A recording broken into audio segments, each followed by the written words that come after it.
with your eyes open, is darshan. Come, let us all now move from meditation to darshan. Slowly, very slowly, please open your eyes.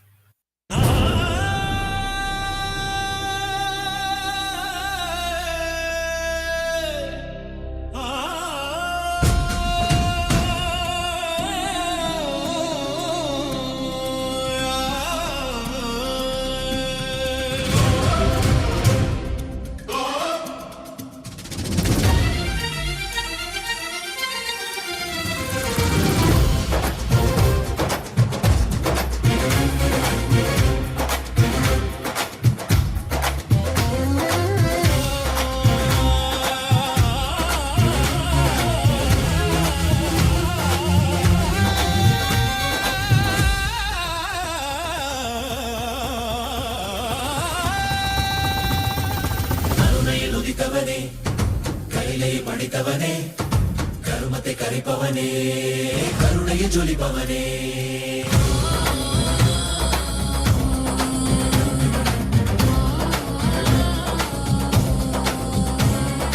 கருணையில் உதித்தவனே கைலை படித்தவனே கருமத்தை கரைப்பவனே கருணையை ஜொலிப்பவனே கர்மத்தை காப்போனே செந்தாமில் சேர்ப்போனே அடியார்க்கும் அடியவனே அண்ணாமலை அவதானே நித்யானந்த பரம்பொருளே அவதார நாயகனே அவதார நாயகனே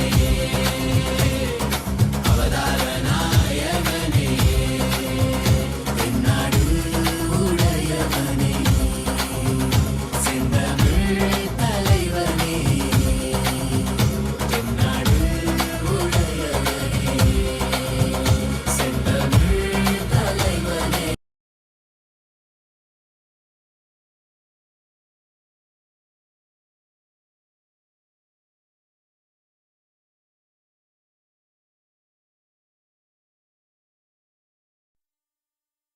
Nithyananda, today, with the grace and blessings of the Supreme Pontiff of Hinduism, Bhagavan Shri Nithyananda Paramashivam, we are starting the 6th day celebrations of the Maha Paramashivaratri Brahmotsava. The deities of Paramashiva, Paramashiva Shakti, Ganesha, Subramanya, Chandikeshwara, and the Supreme Pontiff of Hinduism, Bhagavan Shri Nithyananda Paramashivam, are gracing now in Sarvalankara, the grandest decoration in the Utsava Mandapam in Kailasa's temples around the world. Let us now offer puja to all the deities and the Supreme Pontiff of Hinduism, Bhagavan Shri Nithyananda Paramashivam, as the puja is an activity done by the brain to mirror the neurological activity of the higher vertical time zones. On the 6th day of the Mahaparamashivaratri Brahmotsava, let us offer our devotion and love to Paramashiva along with the Shatmurtis and to the Supreme Pontiff of Hinduism, Bhagavan Shri Nithyananda Paramashivam.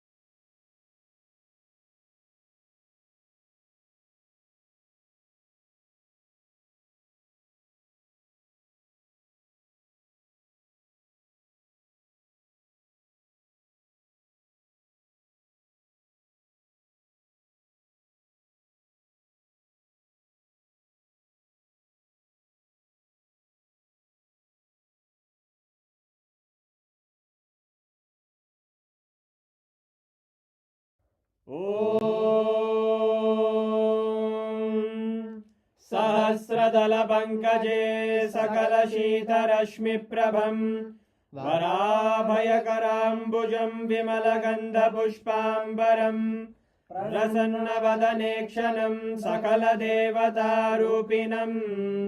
स्मरेत् शिरसि हंसकं तदभिधानपूर्वं कुर्वन् अथ धूपः ॐ धूरसि धूर्वधूर्वन्तं धूर्वदयोस्मान् धूर्वदितं धूर्वयं वयं धूर्वामस्त्वं देवानामसि संस्थितमं वप्रतमं ज्येष्ठतमं मन्यतमं देव स्वाहामित्रस्य त्वा चक्षुषा प्रेक्षेर्मा संविक्ता मा त्वाहिगं शिशुम् श्री सर्वदेवदेवी स्वरूपाय भगवते श्रीनित्यानन्द परमशिवाय नमः धूपमाग्रापयामि अथ दीपः ॐ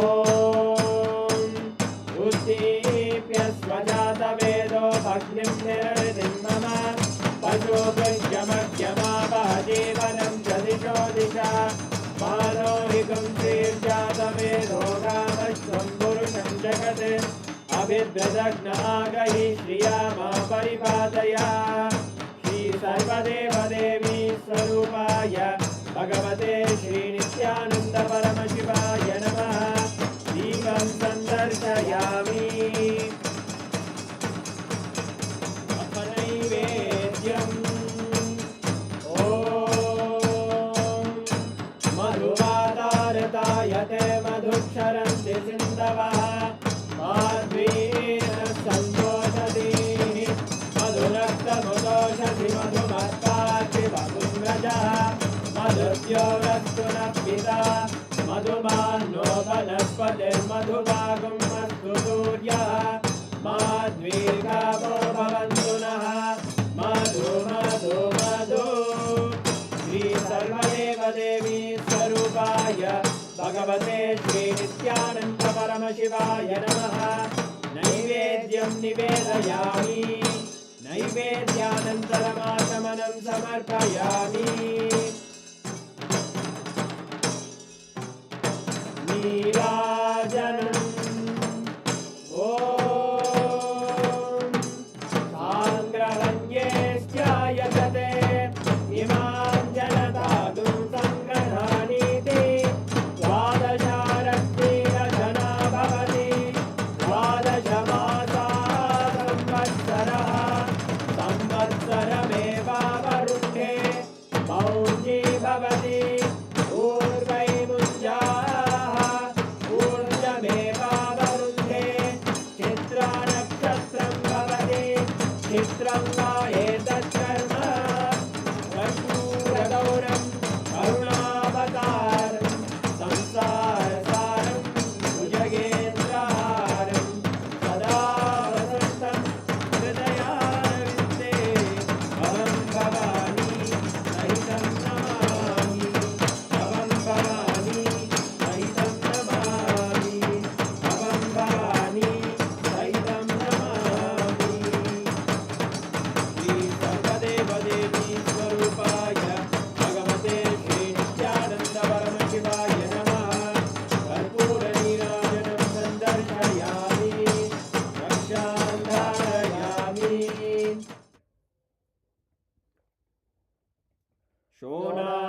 शोणाद्रीशावताराय ज्योतिस्तम्भस्वरूपिणे श्रीकैलासप्रधानाय नित्यानन्दाय मङ्गलम् तत्त्वज्ञानप्रदाताय नित्यानन्देश्वररूपिणे श्रीकैलासप्रधानाय नित्यानन्दाय मङ्गलम् मूलप्रकृतिरूपाय परमशिवशक्तिस्वरूपिणे श्रीकैलासप्रधानाय नित्यानन्दाय मङ्गलम् दण्डत्रिशूलहस्ताय कालकालस्वरूपिणे श्रीकैलासप्रधानाय नित्यानन्दाय मङ्गलम् आदिपूज्याय देवाय सकृत्पूर्णत्वरूपिणे श्रीकैलासप्रधानाय नित्यानन्दाय मङ्गलम् सर्वाभयविनाशकाय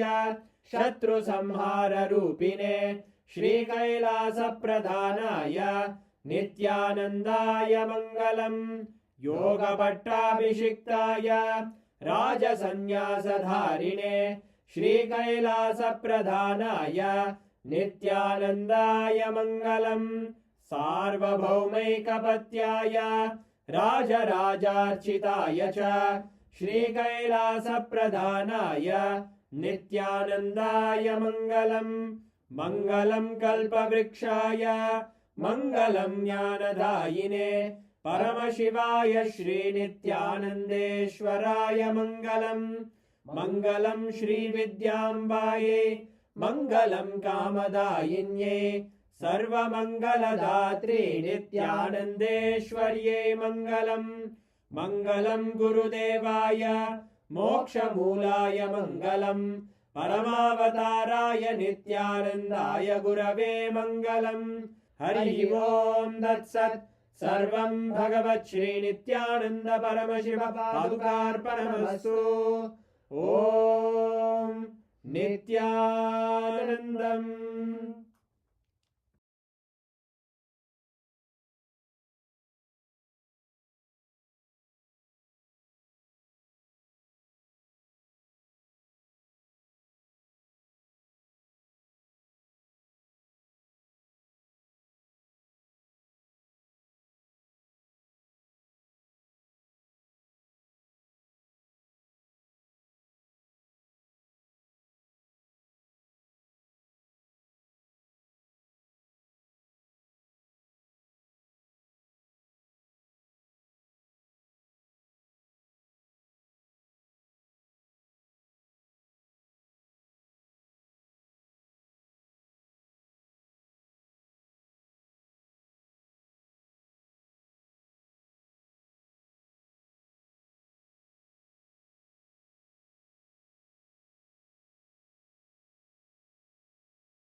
ॐ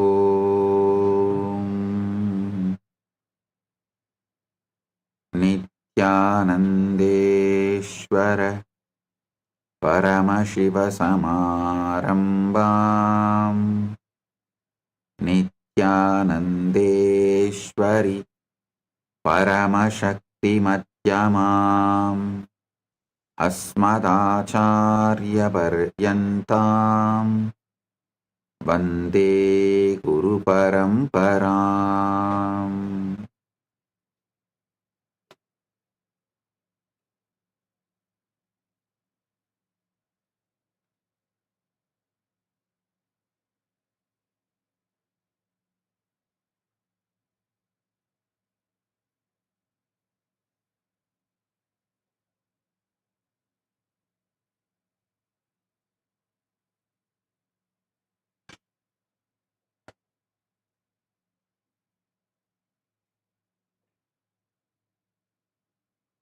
ॐ ॐ ॐ I welcome all of you with my love and blessings.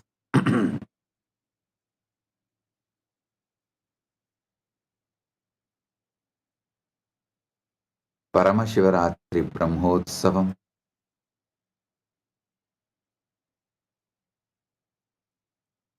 third day,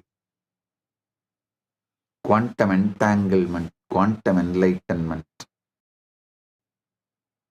Satsang alchemy process. On this auspicious day, I welcome all of you with my love and respects. As the ultimate manifestation of the ultimate Paramashiva,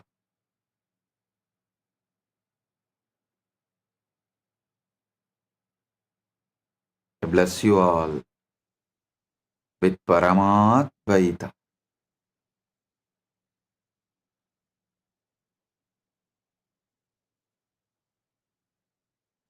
Every time you make the I am statement, it is forming the character you are playing in this world.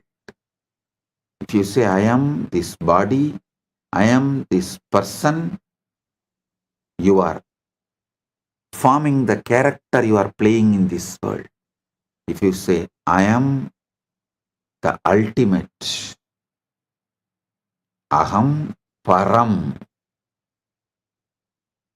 you are manifesting that ultimate If you say, I am shy, I am body, I am mind, I am this, I am that, I am wealthy, I am rich, I am poor, all this, you will manifest that. Your choices are your command, and reality obeys that command. Say, I am confident, and though your knees tremble at first and your voice shakes, something within begins to rise. Your posture changes, your words find strength, and others begin to see you as declared, as you declared yourself to be. You are not fixed, you are a fluid shifting, responsive to the words you feed your mind.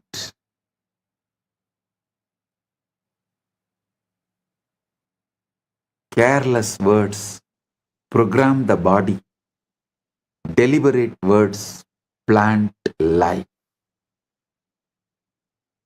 Conscious, deliberate words plant life.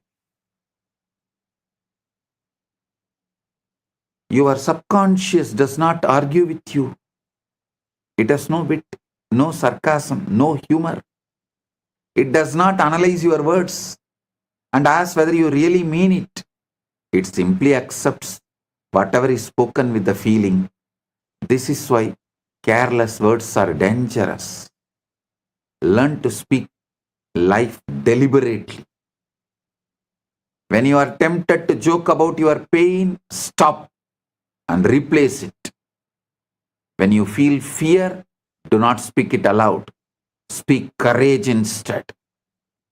Make every phrase a seed that grows into something you would welcome into your life.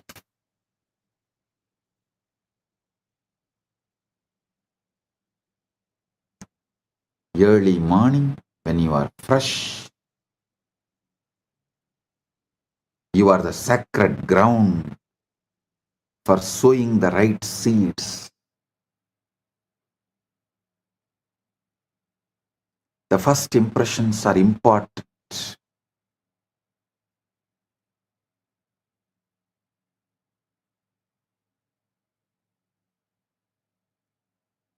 When you wake each morning, before the noise of the world rushes in, you are standing on that sacred ground. That first moment of the day is fertile soil, soft and ready to receive the seed. Speak your desires then as if they are already real. Purna. Say, I am at peace. Say, I am successful. Say, I am loved and loving. I am surrounded by good.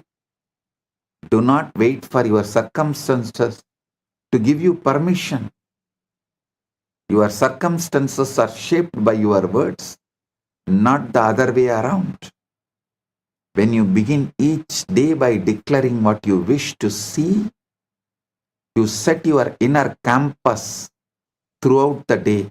That is why I insist on early morning yoga and puja. Because in yoga, you already declare all the right things you need to manifest. In puja, you already declare all the right things you are, so you will naturally manifest the right things. In yoga and puja, you already declare what you are, so naturally the right thing will manifest.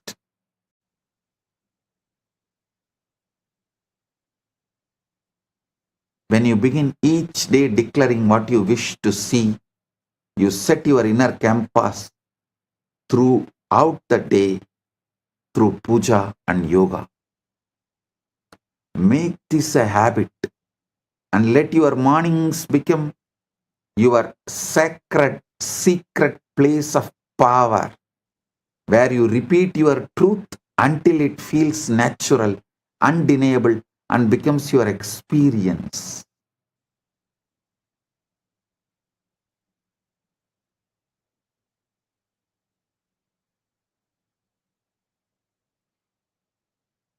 I tell you, my guru, Raghupati Yogi, not only he was a great yogi, he was a great athlete.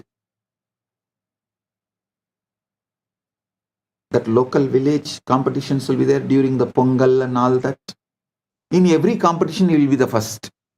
Whether it's a long jump, high jump, at the age of 75,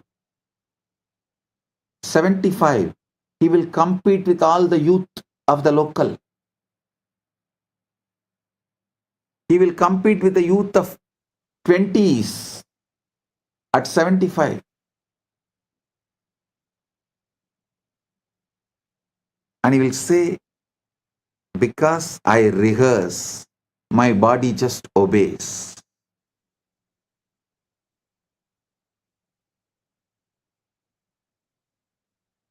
He says, I not only train my body, I train my mind too. I train my consciousness. Before the race, he lives in victory. He rehearses every move, sees every obstacle, feels every triumph. He repeats the phrases of power, focus, and certainty until the body and mind are in harmony. When the moment comes, he is not surprised by success because the script was written in advance.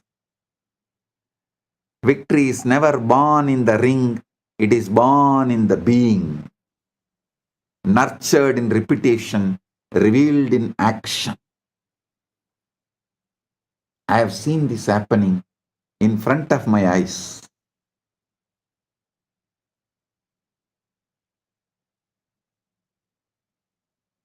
That is why Guru gives so much confidence.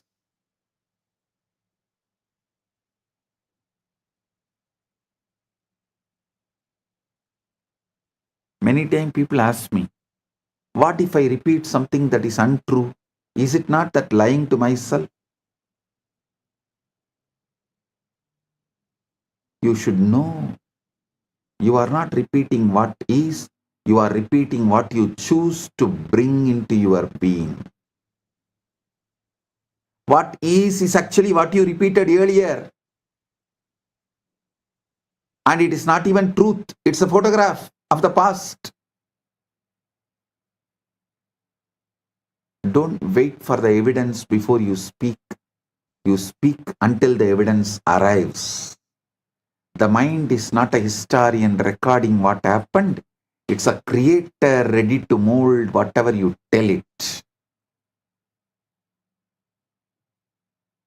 So speak boldly. Speak of health when sick, wealth when broke, love when alone. When the mind believes, life aligns that with that belief. Mind is a servant, not a judge. Do not fear mistakes. If you catch yourself speaking negatively, do not condemn yourself and do not fall into guilt or frustration. The mind is not a judge, it's a servant waiting to be directed.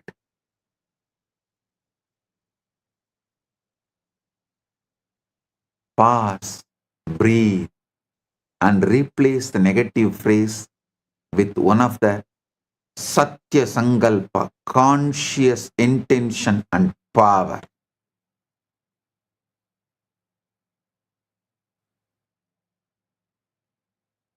Tell clearly, negativity which came out is not your truth.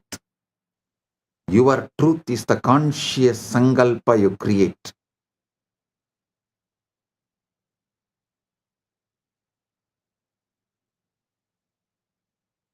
And affirm the reality you wish to create.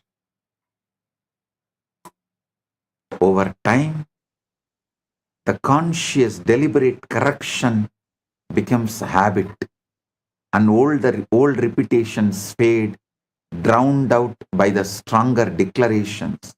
Satya Sankalpa. The strongest voice is not public volume.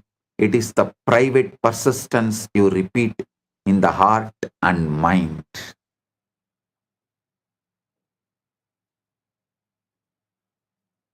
Repetition is also what you consume. Understand? Repetition is ahara. Ahara suddhayo smruti shuddhi.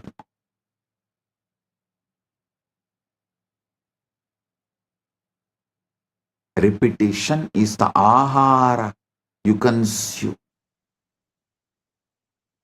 Be intentional about the words, images, and sounds you allow into your consciousness. Repetition is not limited to your own voice. The mind absorbs what you watch, what you read, and listen to, and these become repetitions in the soil of your inner world. If you fill the mind with fear, anger, or chaos, do not be surprised when these manifest. Stop watching news. News is generated, all media. The only aim is to plant, to put the seeds, to sow the seeds of fear, anger, chaos, turmoil, riot, to keep you always in fear. Media works overtime to keep you in turmoil and to make you believe you need a government for peaceful life. Whether ruling party or opposition party, both insist on brainwashing. You need a government to govern you and keep you peaceful.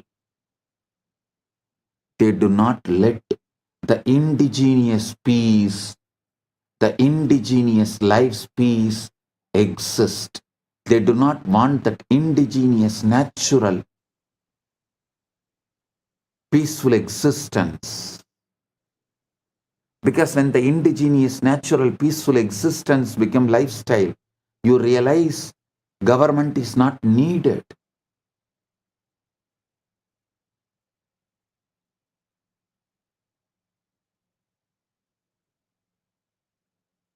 But media will not allow that. Surround yourself with words of hope, teachings that uplift, visions that inspire, conversations that encourage. Make your environment your ally.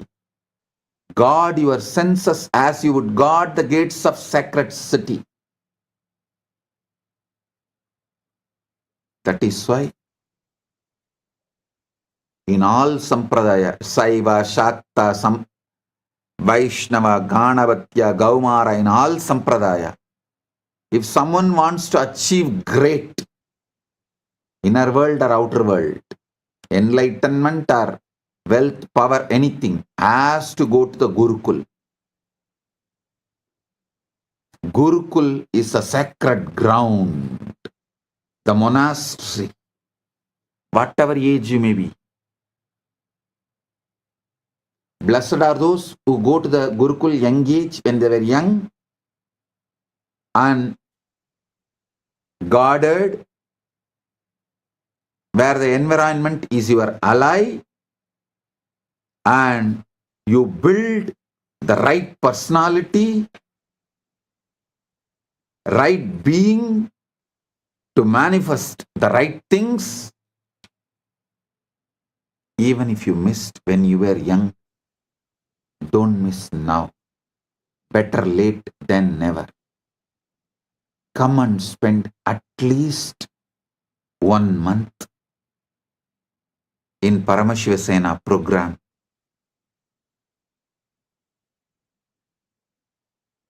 Build the right consciousness, state of being. Paramashiva's direct message from Maha KAILASA for all of us: listen, Live moksha-centric dharma, moksha-centric artha, moksha-centric kama, moksha-centric moksha.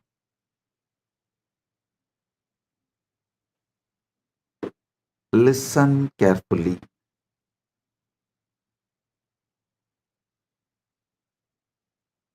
I am teaching you the ultimate truths, giving you the ultimate experience of life.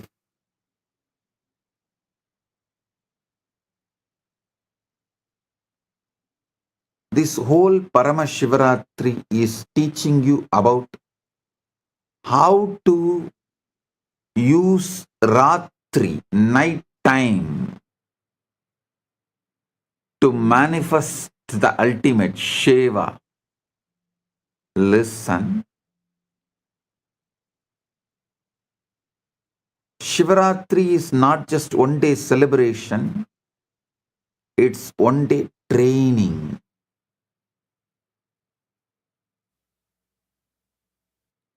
To make every night as Shiva's night.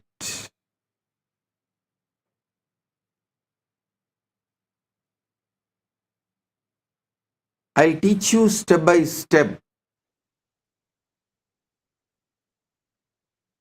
the Kailasa's culture,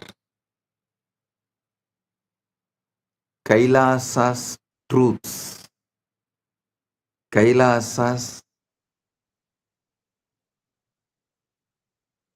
space, Kailasa's revelation.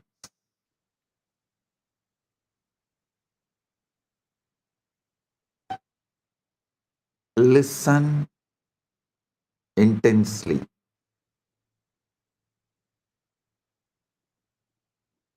I want you to understand this whole truth, this moksha-centric life. Your whole life should become moksha-centric.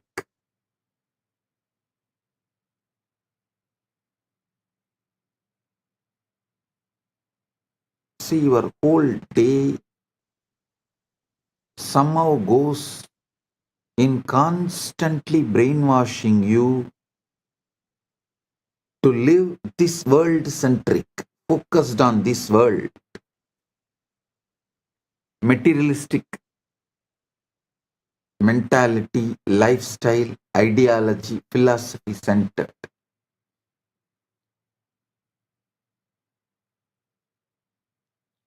Materialistic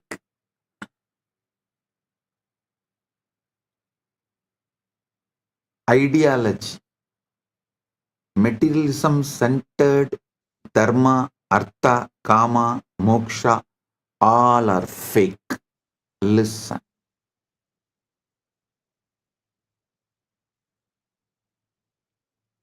You should know the big difference between materialism and moksha-centric life.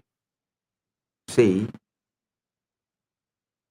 how the society teaches body-mind combo, and you need to work hard, earn, this step by step. If you do that philosophy to dharma, artha, kama, moksha in all four, you will be a slave forever and failure forever.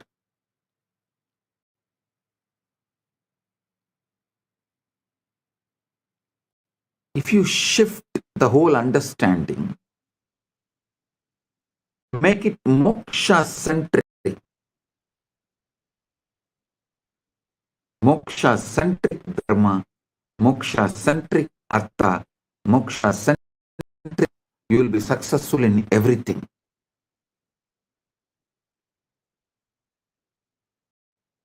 The best time to do this shift is night time.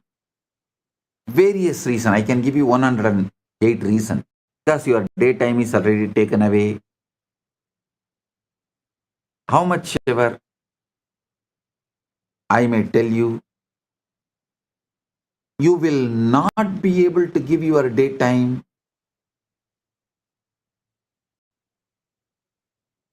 for this ultimate.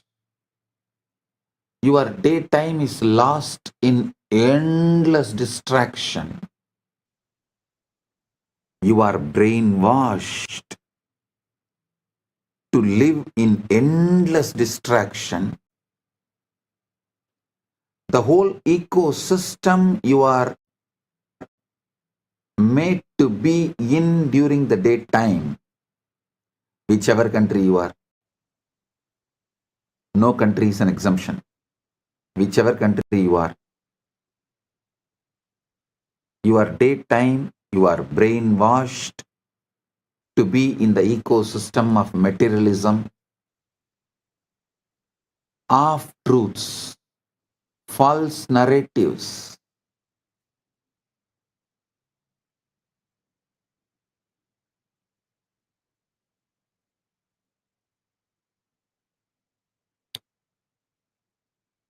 Your whole ecosystem makes you feel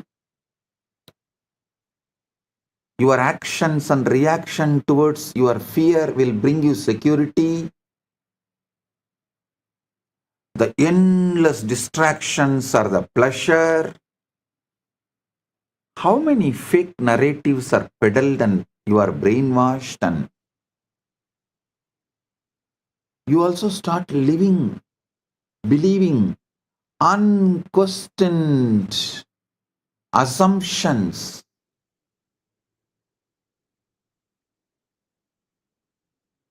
Such large blind spots, larger than the black hole. Like how the black hole sucks the whole planets into it. The blind spots you carry sucks your whole life into it.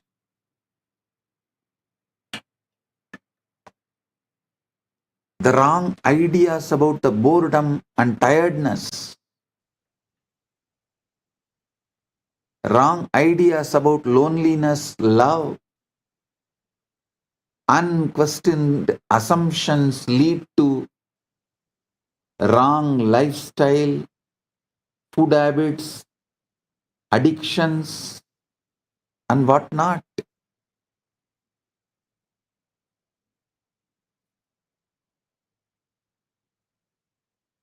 Best practical way is just give your night time to me.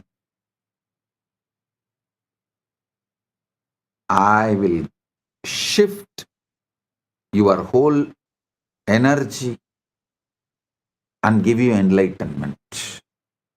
It's my commitment. This whole Shivaratri is all about awakening you how to use the night to manifest oneness with Shiva.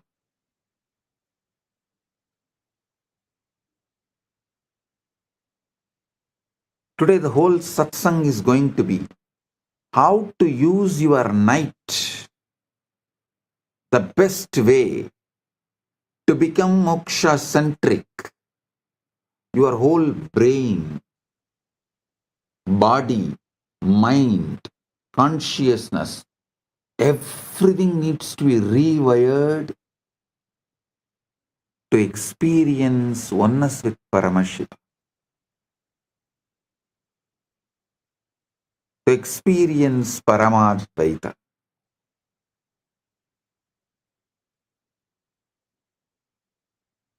So I'll reveal these truths one by one. Listen intensely.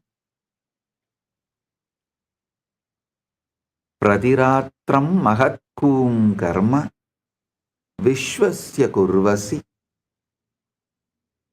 najanasi swayam tasya rahasyam paramatputam.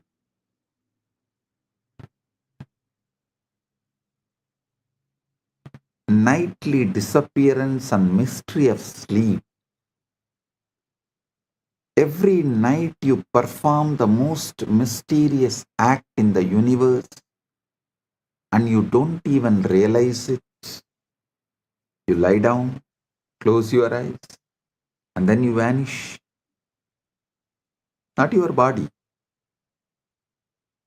but you, the one who thinks,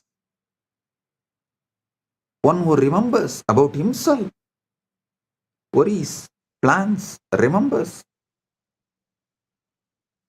lives, simply disappears. Here is what thinking, experiencing, being willingly steps into oblivion. See, we have become so accustomed to this nightly disappearance that we have stopped noticing how absolutely extraordinary it is. Your thoughts stop, your sense of time evaporates, your precious identity, all those opinions, memories, and concerns you clutch so tightly simply dissolves.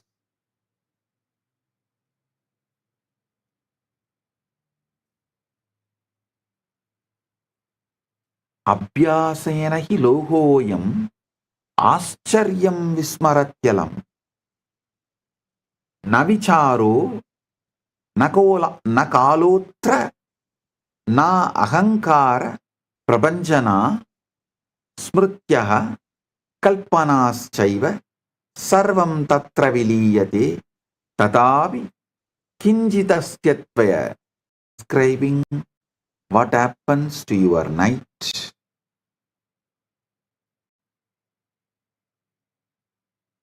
And what should happen? What happens and what should happen? So listen carefully.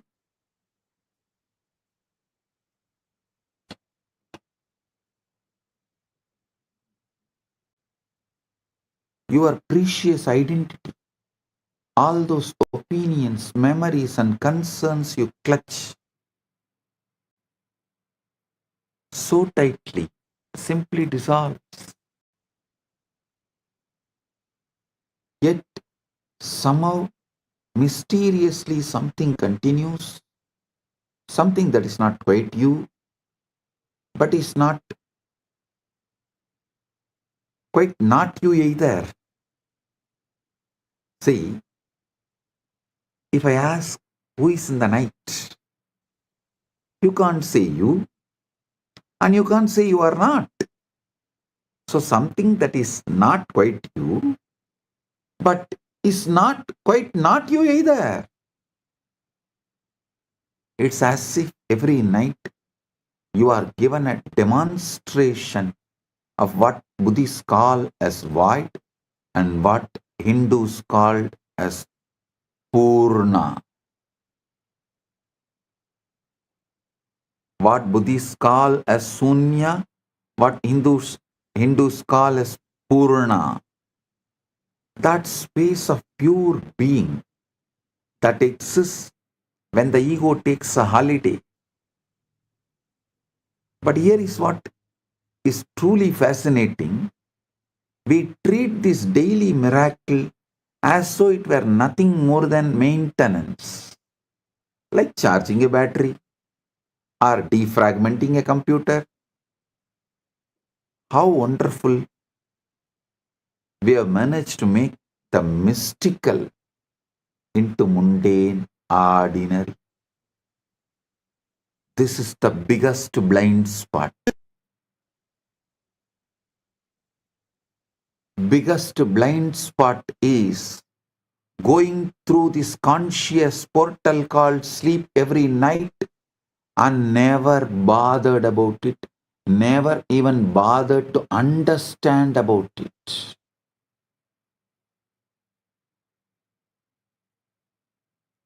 Ratri Suktam.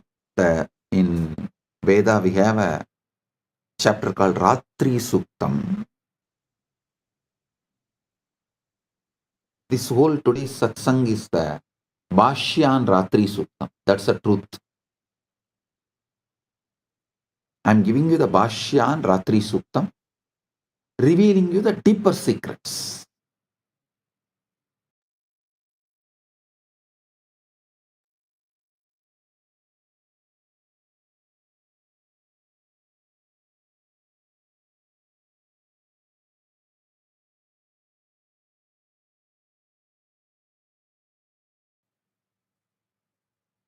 See, Yoga Vasishta says, Esha Jagarti Suptanam Prahatraya Vivekinam Haratyapadamaarthanam Vitaratya Mahatmanam.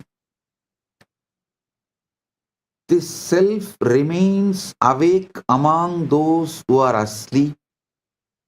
It strikes the undiscerning, removes calamity from the distressed, and bestows grace upon those who are not great souled.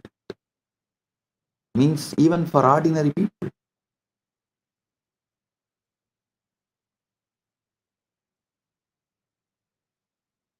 Listen.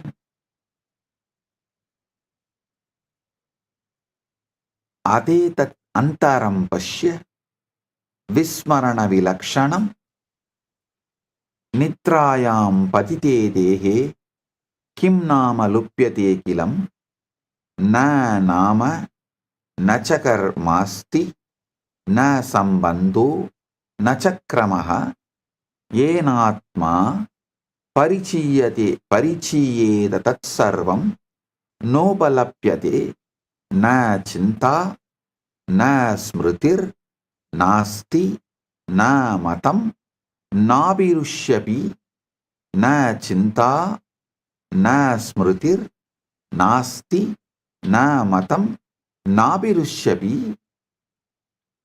य पुमान् दिवसे एषः स रात्रौ न प्रवर्तते सर्वस्मृति विनाशोऽयं पूर्णो विस्मरणात्मकः न तत्र मरणबुद्धिः न शोकः न विलापनं कस्मात् तत्र न शोकः स्यात् नासितो य शुचिर्भवेत् योचिता सोचिता स्वयमेवात्र निद्रयालयमागतः अहो विरोधमाधुर्यं नित्यं दर्शयसि स्वयं स्वभावेन विना जीवः सुखमेव प्रवर्तते. Listen.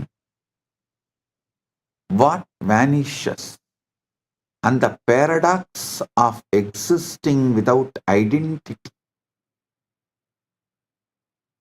Now let's examine this disappearing act more closely.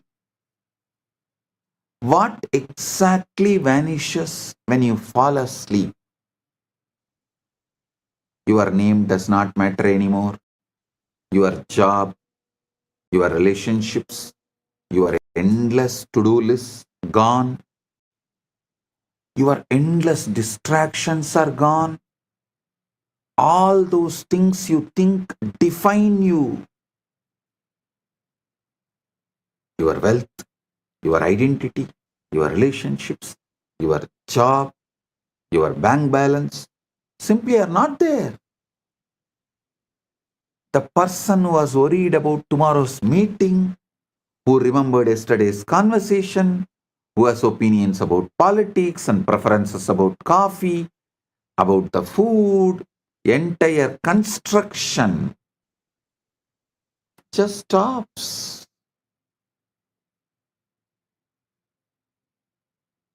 It's a most complete forgetting imaginable, possible. And yet, curiously, you don't experience this as a loss or a death. There's no sense of tragedy in deep sleep. No mourning for the vanished self. Why? Because the one who could mourn has also disappeared. This is what I find deliciously paradoxical. Every night you prove that you can exist perfectly well without having your identity, without being your ego, your identity, yourself. In fact, you might say you exist more purely, more essentially when all psychological furniture has been cleared away. Yada sarvobadinam nirase sadi samstitihi suttadaram tada sattvam trishyade nirviseshataha yadi nityam vinanama vinarupam vinasmrutim siddhosi tu nisayam kim satyam tava tatpavuhu yattiva rakshate tridam yat ahankara samsritam kim tat alpam vigalpyam va nityanasamartakam. See, here is an uncomfortable question this raises. If you can be so completely without your identity every single night, what does that tell about the reality of this identity you defend so fiercely during the day? Is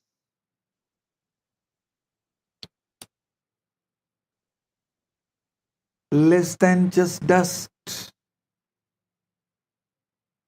less than just ash. Could it be what you think you are is far more optional than you have been led to believe by the society? The brainwashing, conditioning of the society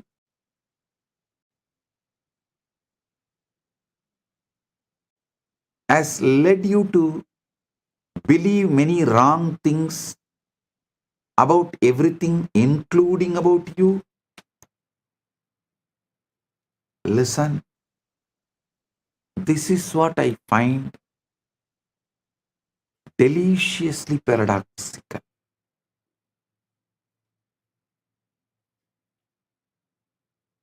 Every night you prove you can exist perfectly without being yourself.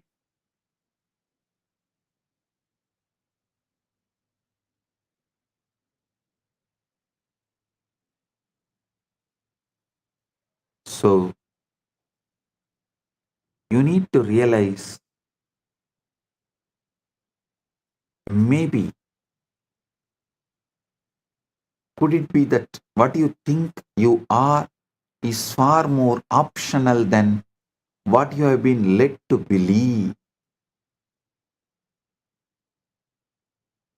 Adagachamahe bodham vismayasyadi gauravam jakratyasti sada kaschit trashta netrapurassaraha pashyat yantargatam vrittam chintam arsham vishadagam nitram vinasa sada yuktaha sakshi nitya ivastitaha chaitanyam vedanam vatvam aham va tamudahritam na kadachit sangitavan nityatve tasya samstitau sukhe dukhe tada taiva rage dveshe cha sarvata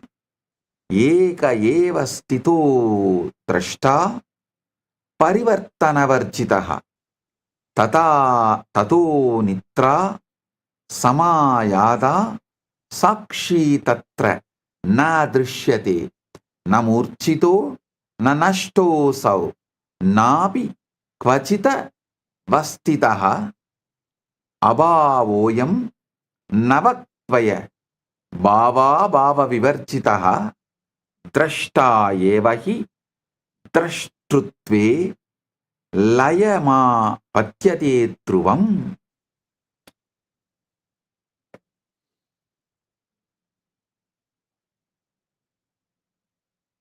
Watcher dissolves into the watching.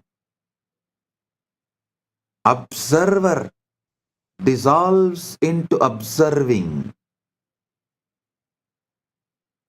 Now we arrive at something truly puzzling.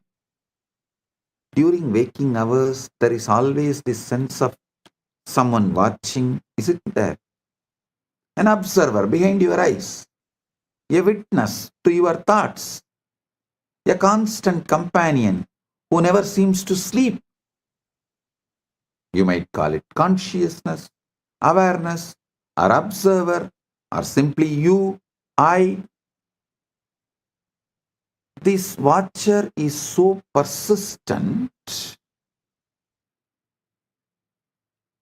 so reliable, that you have probably never questioned its permanence. It is there when you are happy, it is there when you are sad, it is there when you are bored, it is there when you are excited. The one constant in ever-changing experience. But then sleep arrives, and this eternal observer, this supposedly permanent witness, simply is not there.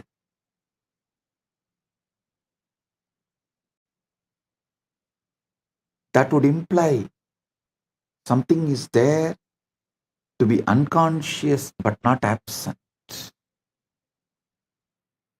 That would suggest a place from which it is missing.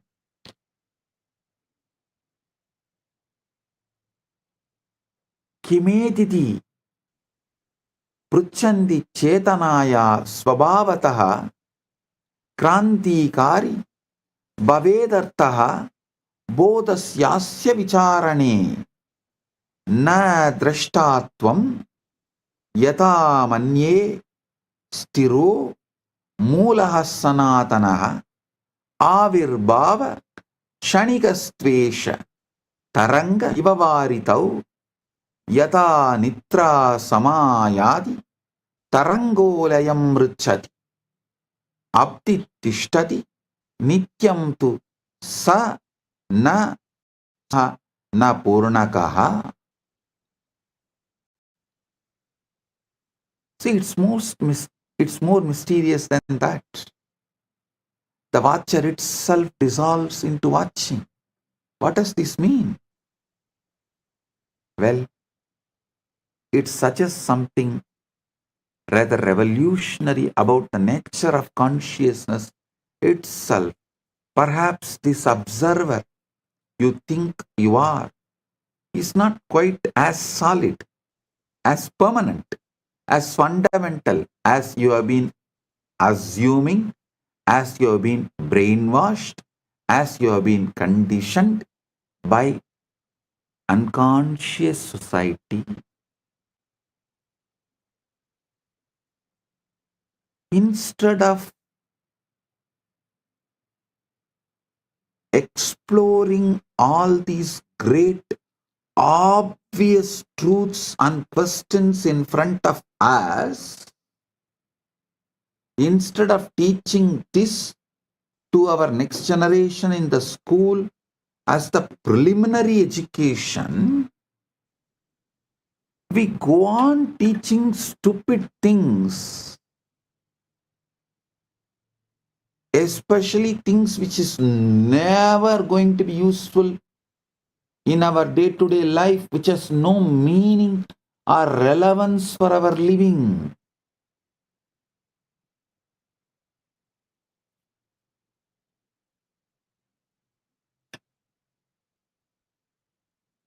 never you have been made to think, made to question about your identity or consciousness. Maybe the consciousness is not something you have, but something you temporarily appear in, like a wave appearing in ocean. Perhaps the observer you think you are is not quite as solid, as a permanent, as fundamental as you've been assuming. When sleep comes, the wave subsides back into the ocean. But the ocean itself, that remains. The question is, what is this ocean is less than or greater than?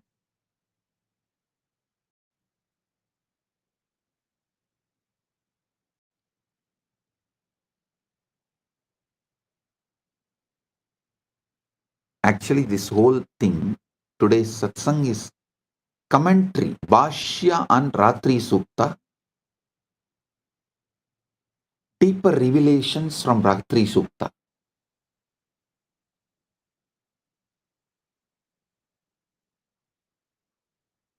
Suptau na swapno na mano na buddhihi na dehabhavo na cha kaladeshau naham na chanyo na sukam na dukkam tatapi satvam na kadapi nashtam na kinchit lokyati tatra chetaha na kinchita kankshati na smarathyapi anubhava bhavasame vi tasmin astitvamatram pravi bhatyadiya diva na drishyate na tatra na vetyadava na bhukta bhogo na cha bhoga sadhanam tata vibodhat prabhutyate janaha susupti masatya sukidi veti yadi hyabhavo tra sada bhavet katam visheshaha sugadukayo smritaha supte vishuttam paramam hi sattvam bijatmana adhishtadi sakshi rupam na guna na rupancha nama kinchit naham pratyaya na cha vishwa buddhihi karana dehe layametya sarvam shantam shivam kevalamasti tat ya te tat vaidamalakshanancha nityam niralambanameva sakshi tateva nityam pratiratrameva ajnanavasatna janananti.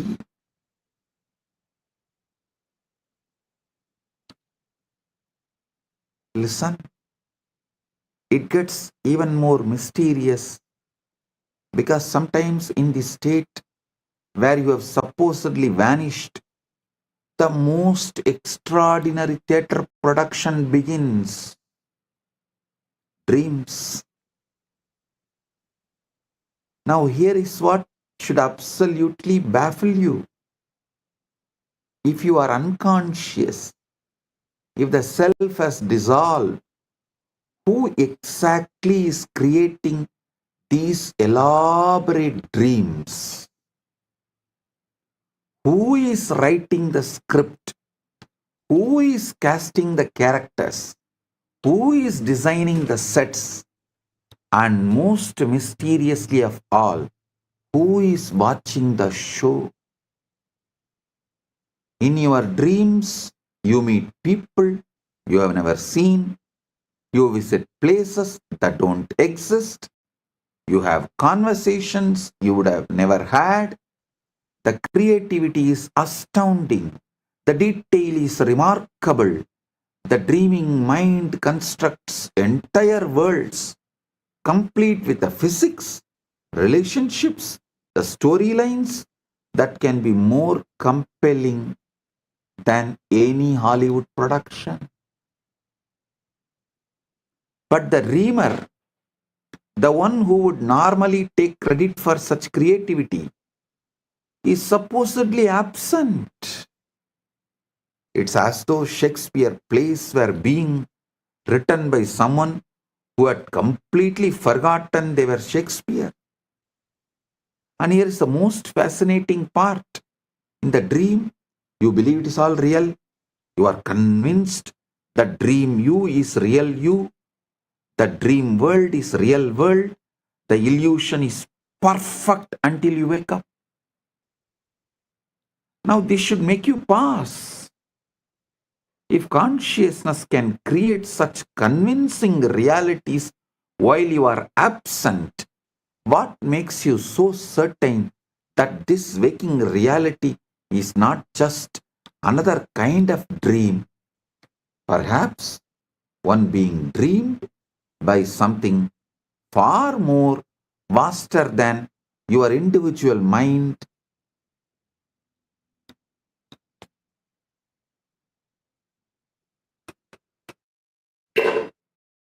It is dreamed by something far more vast than your individual mind.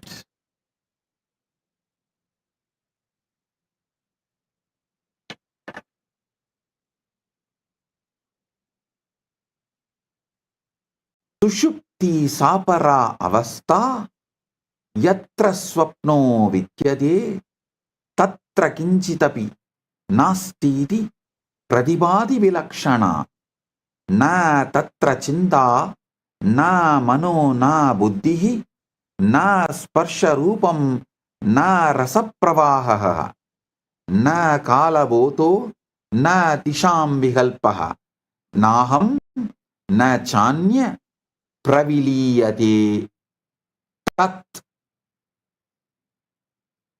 तथापि किंचित् परिशेषमेव न शून्यता सा न स भावनास प्रबोधकाले सुगमित्ये इत्यवेत्ति सुप्तो हमासं सुगमित्यनुभूयते यति ह्यभावः खलु केवलं स्यात् न भेदबोधः सुखदुःखयोः स्यात् सुषुप्तिकाले विसतं हि सत्वं साक्षित्वमात्रेण स्वयं प्रकाशते न अनुभवोऽत्र न चानुभोक्तः न ज्ञेयवस्तु न च चेतः अस्तित्वमात्रं निरुपाधि शान्तम् अनुभवा भावसमेऽपि सन्तातम्.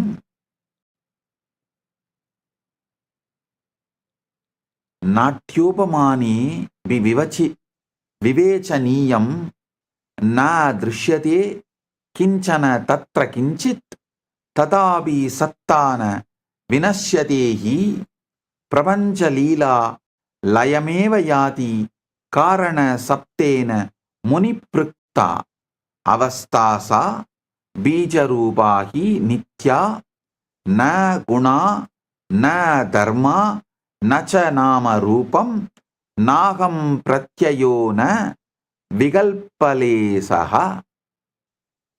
यदेतदात्मा स्वयमेव सुप्तः न कर्तृ भोक्यादि विभागयुक्तः न एव शान्तः परिपूर्ण एषः प्रत्येकमात्र प्रतिरात्रमेव यतन्विशन्ति तपसा च योगैः ध्यानैः समाधौ सा चिरं मनीषिणः तथैव सर्वे सुषुप्तिकाले स्वभावतो यान्ति न जानन्त्येव.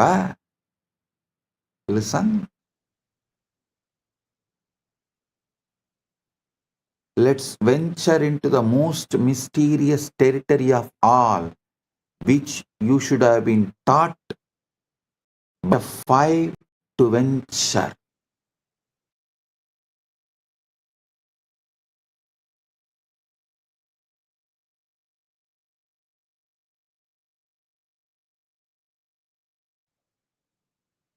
By the age of 5, you know the difference between deep sleep, dreaming, and waking state. Till the age of 3, you don't know the difference clearly. That is why many times, even after eating fully, kids start crying in the dream state when they feel the hunger in the dream. Kids react in a confused way.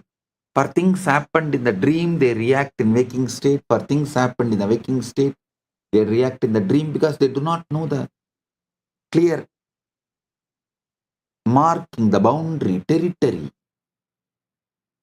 But by the age of 5, you know it. By 5, any intelligent society should have started teaching you and made you question, understand this whole dream, deep sleep, and waking state. But the society is too busy in brainwashing you and making a slave out of you. The chronic capitalistic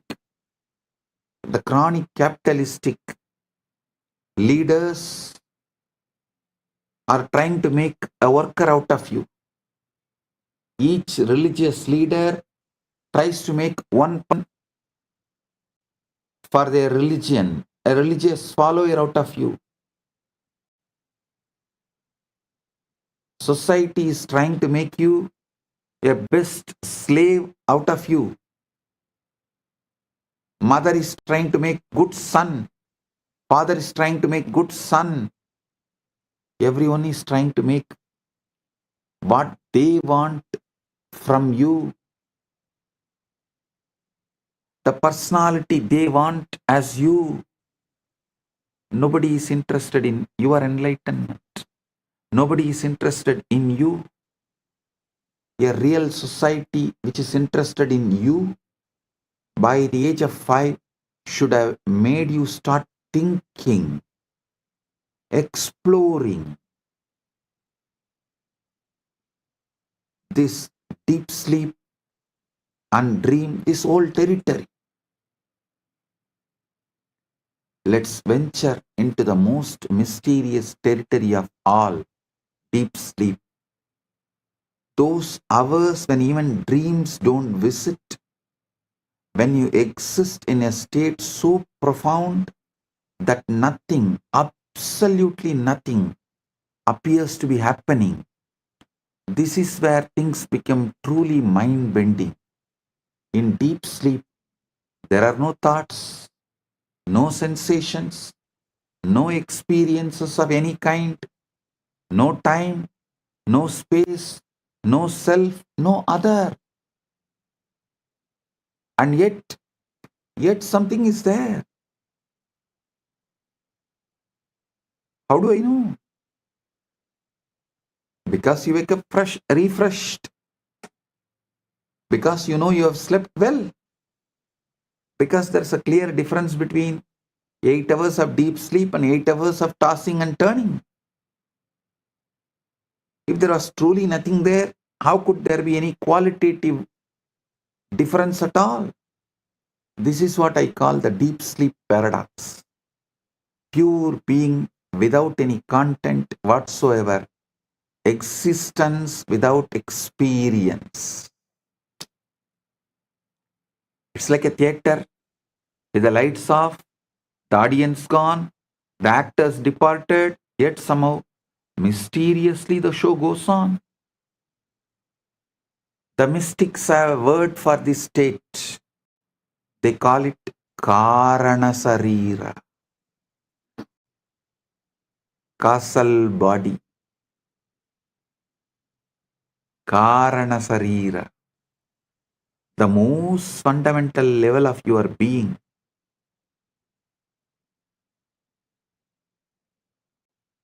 It is you without any qualities, you without any attributes, You without even the sense of being you.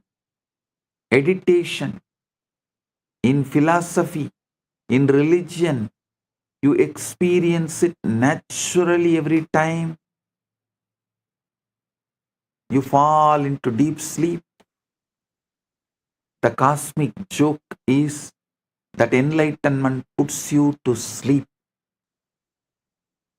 Your existence aware of itself without needing to think about it. What is shocking is that you visit this state of perfect peace, perfect wholeness, perfect being every single night, the very thing you are searching for in.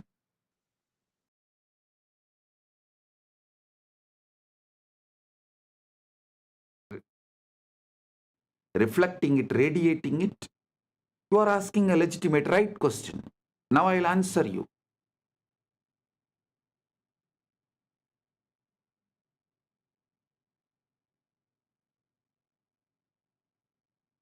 From yesterday, I'm explaining so many different points,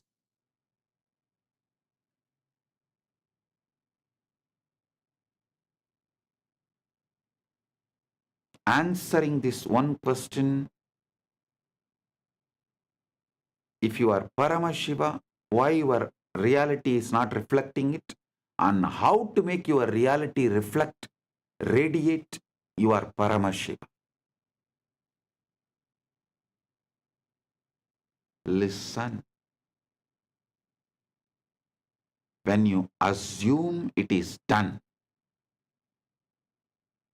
when your original assumption, original identity about you, if it is done, means Paramashiva, your ultimate Param Aham, Aham Brahmasmi, then you stop approaching your desire as a request and start approaching it as a fact. I am Paramashiva. So if I want, I will manifest the body I want, as I want, how I want. I am Paramashiva. So if I want wealth, I'll manifest it as I want. I am Paramashiva.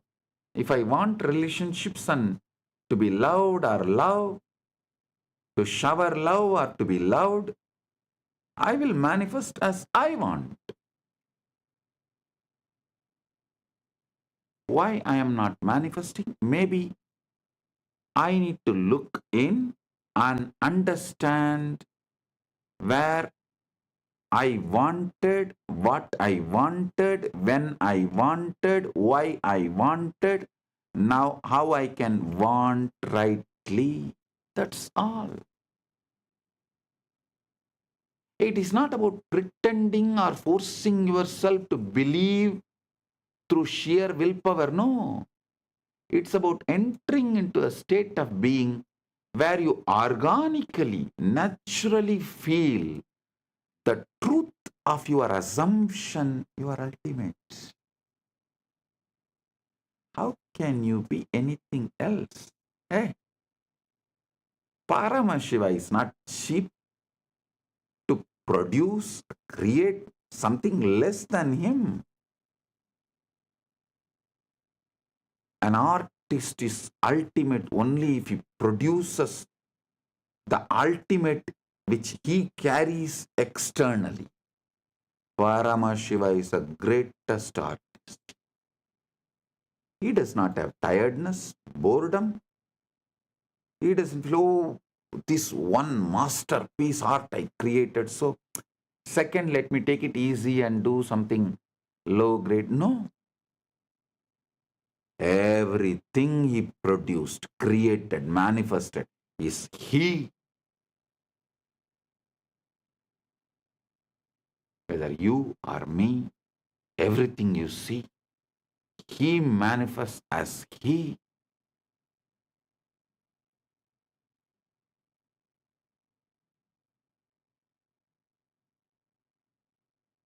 Just organically understand the facts I am presenting, you will see the truth very clearly. The truth I am revealing about your original assumption. Your original assumption should be you are ultimate.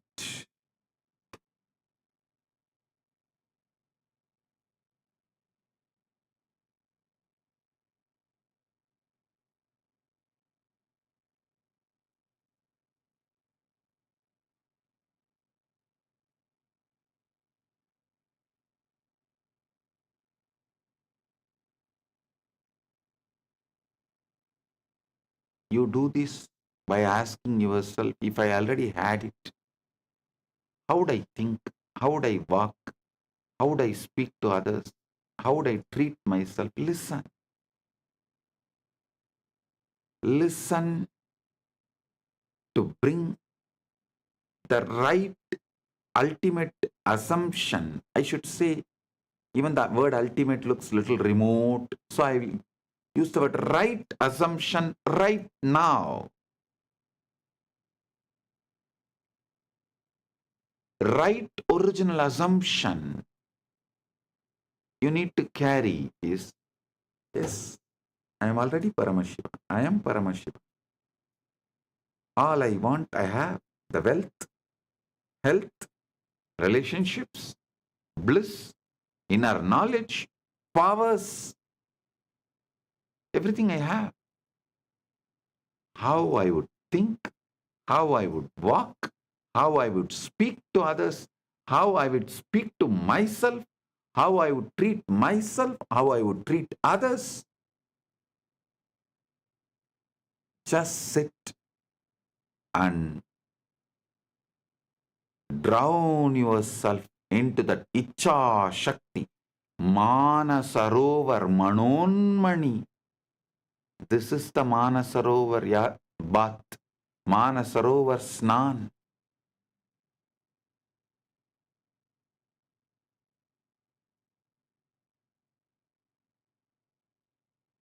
Do this.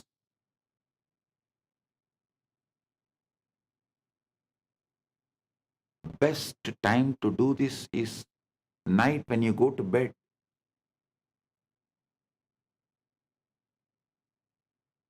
You are entering into your Karana Sarira. The word Karana Sarira, listen. The West calls your sleeping state as unconscious or subconscious, dream as subconscious and deep sleep as unconscious. No. In the East, we call it beautiful word.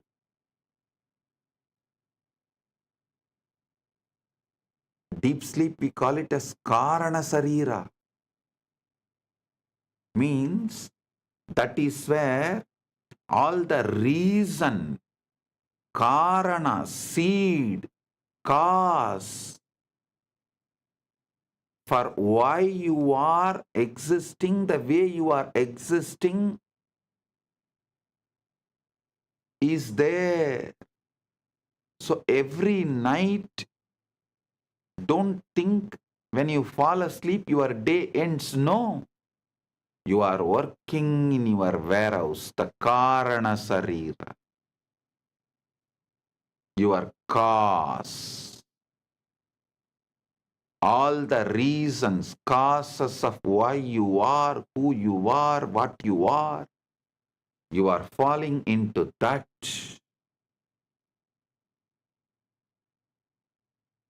Every day when you fall asleep, your shop closes, you enter into the warehouse. Production unit. I think production unit is the better word than the warehouse. Your daytime is marketing, shop. Your nighttime is production unit. The time you attend to the cause.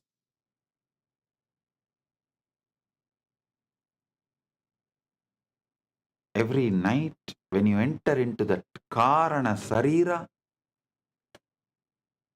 that is why I insist all my disciples study little Sanskrit. Because if you know little Sanskrit, you know every night you are falling asleep into Karana Sarira. Even if you know these facts, that one day you will think, what? Why is it called Karana Sarira? If you only know the English word, every day night you fall asleep, you fall into subconscious and unconscious. You will think, why am I wasting time there? What's the use of it? Then you suffer with the sleep apnea.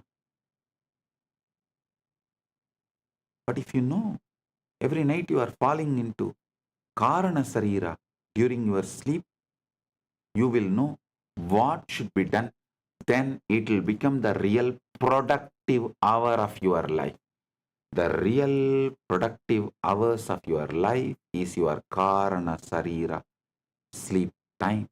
All great people who achieved all great things which humanity is celebrating used their Karana Sarira, their time with Karana Sarira, with a clear purpose and conscious involvement.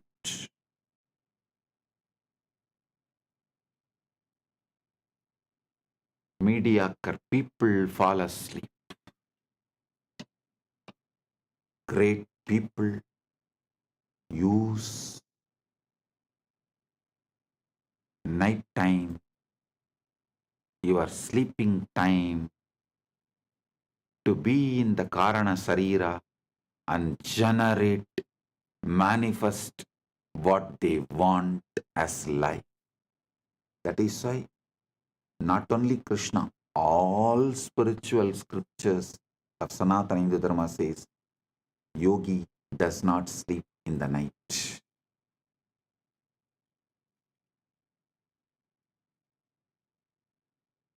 Every night when you fall asleep, ask yourself, if I already have it, if I already had it, if I am Paramashiva, how would I think? How would I walk? How would I speak? How would I speak to myself and how would I speak to others? How would I treat myself and how would I treat others?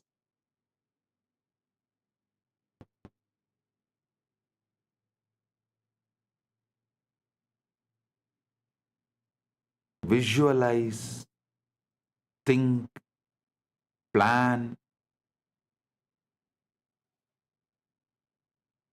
how you will manifest when you fall asleep, when you go through the Manasarovar Snan, Manon Mani, Karana Sarira. When you wake up, manifest it, live it, stand tall as Kailasa. Kailasa is your waking state.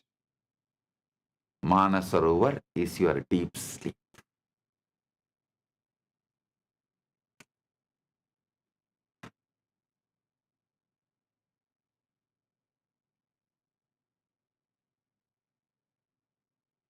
Live according to the answers you get in the deep sleep.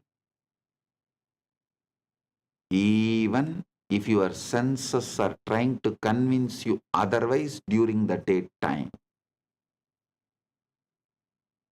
At first, this may feel strange because your outer reality will still carry the residue of the old state. But do not be discouraged. Outer conditions may be a little slow to catch up. They are the shadows, not the substance. The substance is the inner state you hold consciously, unwaveringly.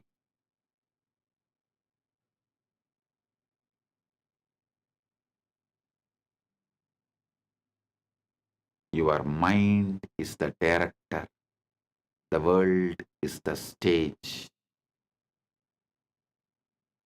The moment you accept the role of Paramashiva inwardly, the scene begins to change outwardly.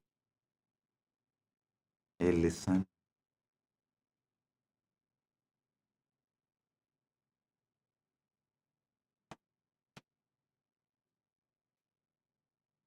All those who teach you devotion first are deceiving you and teaching you deception as the devotion. All those who teach you the ultimate truth, you are Paramashiva.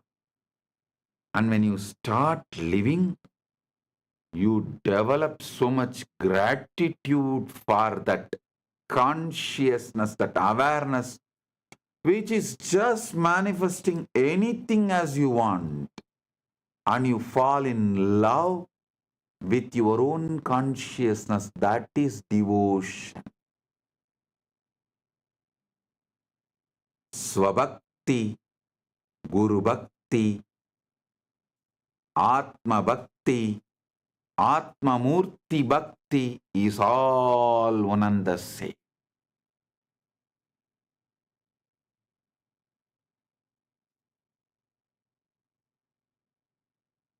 You fall in love with your consciousness, which is just manifesting anything you want as you want. So simple, so wonderful, just like wow. So wonderful, so beautiful, just like wow. When you get this feeling, the love you experience, the gratitude you experience, the love which flows out of this gratitude is devotion. That will flow, overflow through towards your own consciousness, your own Guru, your own Paramashiva. Mannata Shri Jagannatho, Madguru Shri Jagadguru, Mamatma Sarvabhutatma. That space is bhakti. That is devotion.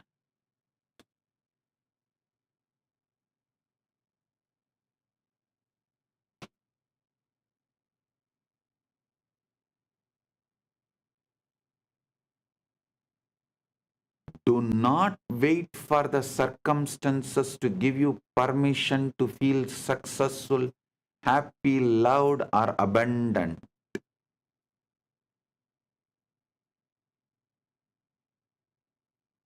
Decide to feel it now. Don't allow others to steal your Paramashivatva. Don't allow society, situation, circumstances to steal your Paramashivatva. When you live from that inner certainty, the world will mirror it back to you in ways you could never predict. Suddenly the opportunities will arise. People will respond differently. Events will arrange themselves in your favor. You will no more have tiredness, early morning, or boredom to do yoga or gym, or attachment to the addictive food, the unhealthy food.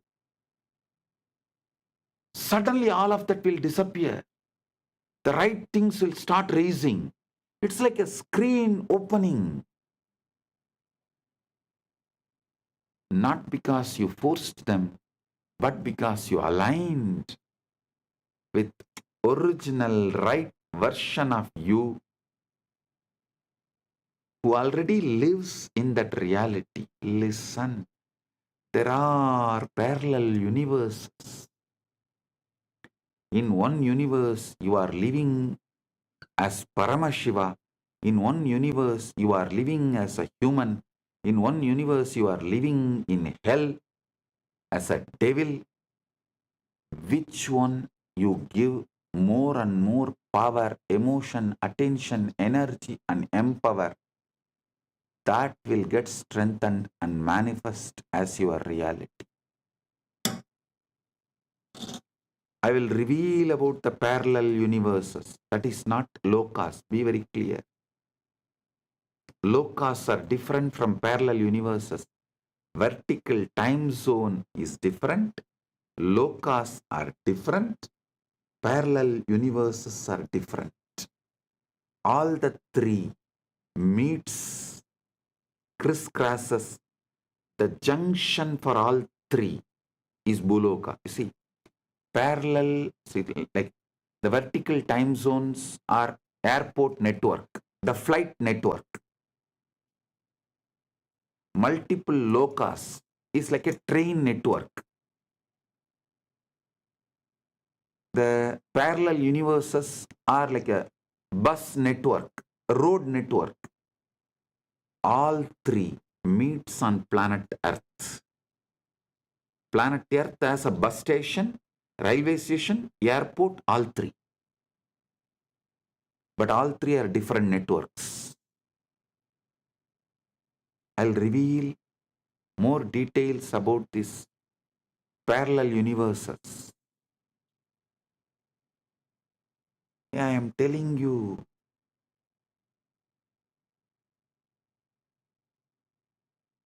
how many of you have seen that interstellar movie? How that guy comes back and tells the daughter, don't allow me to go, don't allow me to go, somehow stop me. Same way I am telling you. Don't assume you are a body-mind combo. Don't assume you are a body-mind combo. You are Paramashiva.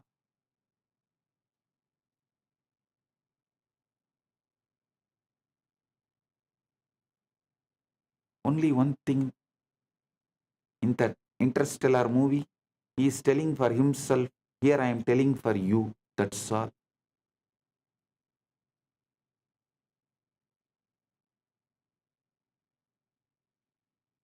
Actually, right now, one version of you is living as Paramashiva in Maha KAILASA. Just give attention to it, you will manifest it. That's all.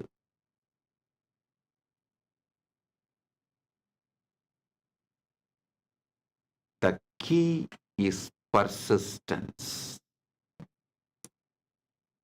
Persistence. Collapses the gap. You cannot step into a role for an hour and then return to doubt for the rest of the day. Hold the state as naturally as you hold your own name.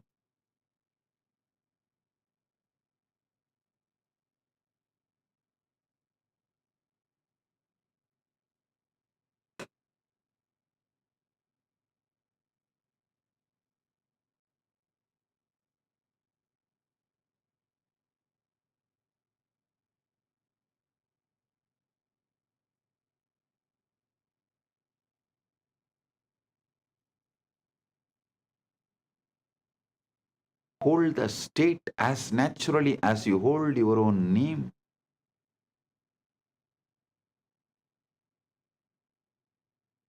Carry it in your posture, your words about yourself, your inner dialogue, your words towards others, and your inner dialogue, your emotional baseline and energetic posture.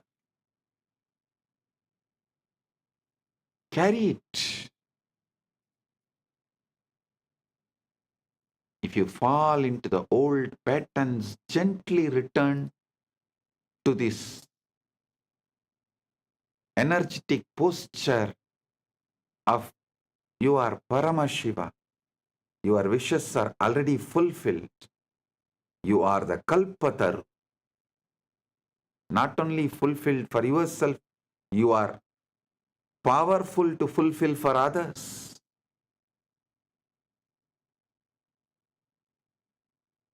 When you assume as if it is done, you collapse the gap between the desire and experience.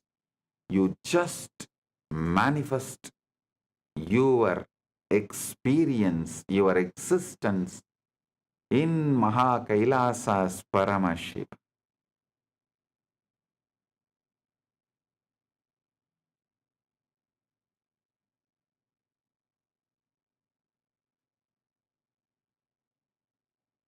You are no longer someone trying to get there. You are someone who is already there in consciousness, and the world has no choice but to follow.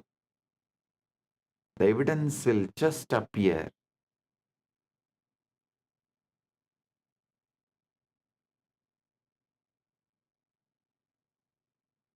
It may take little time, but it will appear only after you stop looking for evidences and decided to live it.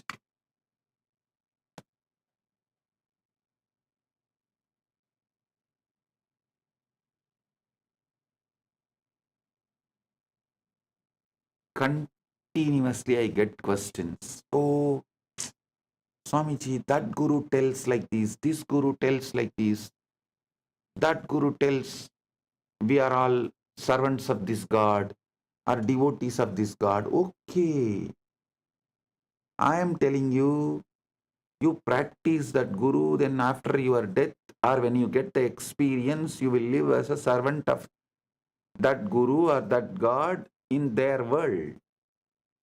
But when you listen to me and manifest and practice what I am saying, while you are living, you will manifest, you will live as the living Paramashiva. After you leave the body, when you want to leave the body, as you want to leave the body, you will live as Paramashiva. Paramashiva is not one, infinite. How can the infinite be one? Don't you see? When you assume mentally infinite is one, you are having a huge blind spot, bigger than black hole.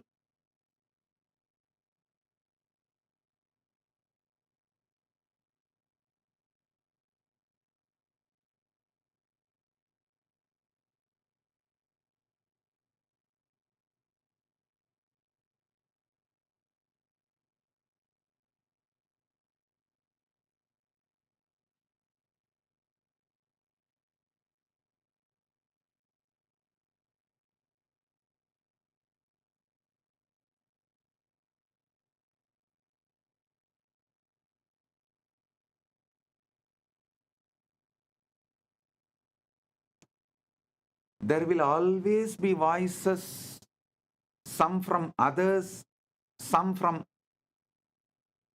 the books written by others, books, even the so-called philosophical literatures, and from all sources, there will be always voices. Sometimes those voices even get inside you and try to even control you mildly. Yes, yes, you are Paramashiva only, no doubt. But this much is possible for you, and these are all not possible for you. And your mind will even try to tease, oh, if you think you are a Paramashiva, you already achieved Paramashiva, why don't you just grow 25 heads overnight? Listen. Listen. Don't ever think it is not possible. Don't ever think it has some complications.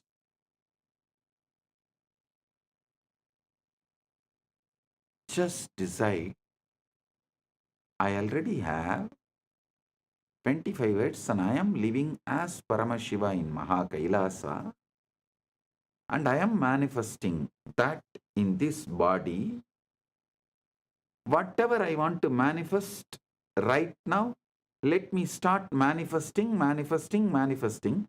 When I really want to manifest, or when I need 25 words, I will show that. I will manifest that. Do not be cowed down or convinced about any impossibility.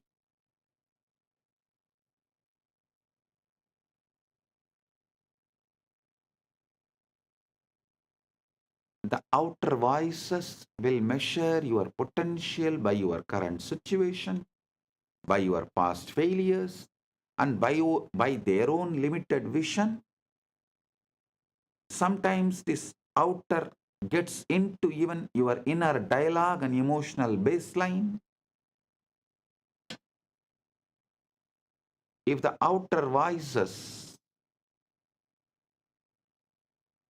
the negative destroying voices enters into your inner dialogue, that is like a skin disease. If it enters into your emotional baseline, that is like a heart problem. If it enters into your energetic posture, that is cancer. Don't allow in all three levels. Don't allow in all three levels.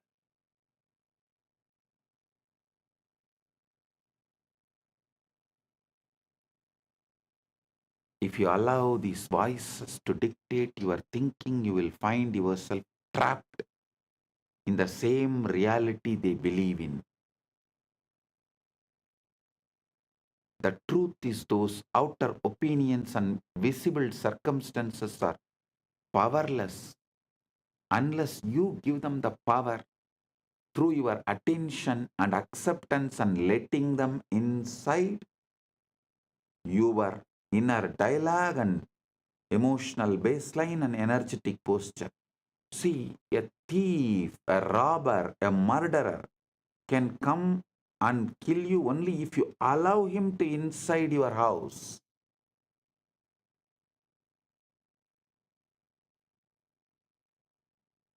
Safeguard yourself so strong they are not able to enter. Be aware they don't sneak in the form of guest. Neither knowingly nor unknowingly they should be able to enter. Neither you should allow them knowingly nor you should allow them unknowingly. Only when you allow them, they have power. As long as they are outside your house, they don't have power. Outer voices often comes disguised as a common sense, practical advice, just being realistic, good old aunties and uncles. But what it is really doing is binding you to the known and the visible, keeping you from stepping into the unseen where your desire is already alive, saying a simple no to this whole society and saying no to this whole outer voices is sannyasa.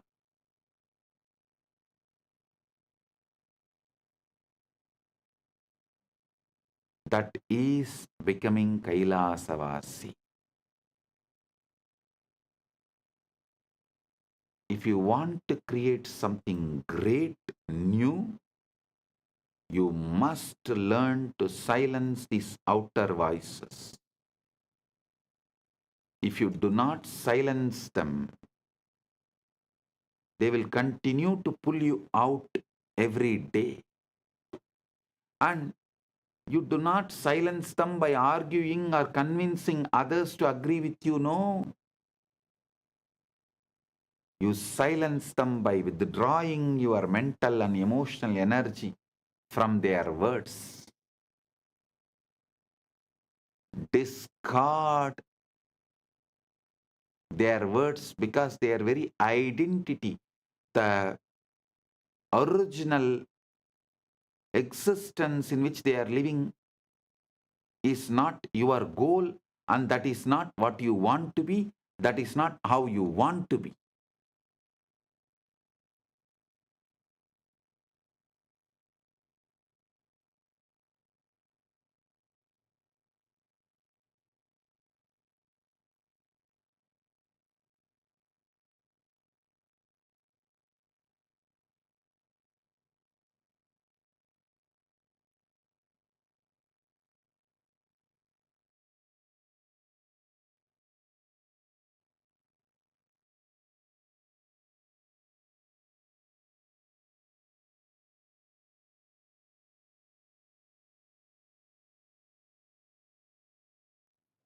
You do not need, you don't need any pre-qualification for manifesting the ultimate other than your conscious decision, your will. That's all. Listen. All your doubts, problems, questions, I know it much more than you know it. You know only how you perceive the doubts in your mind, but I know even the roots from where it has come.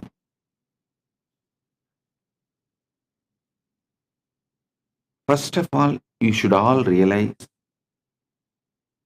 all of you have grown up in an artificial plastic society, fake society, where man-made laws, man-made economical systems, man-made social systems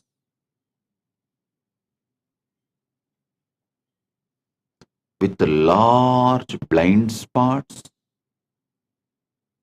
and exploitative motive,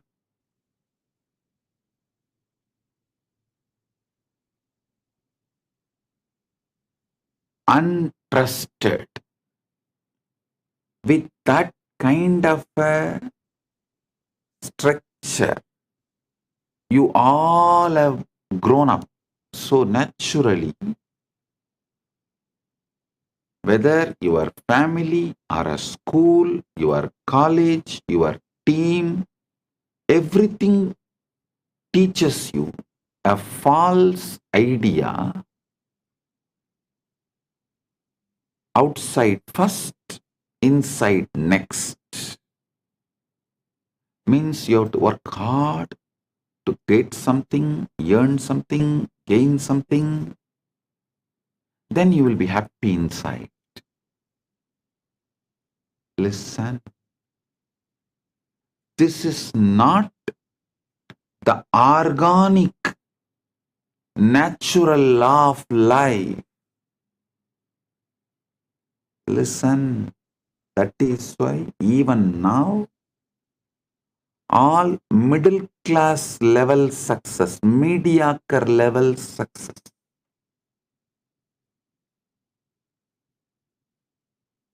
maybe few houses, few cars, little money in the bank, a career, successful career.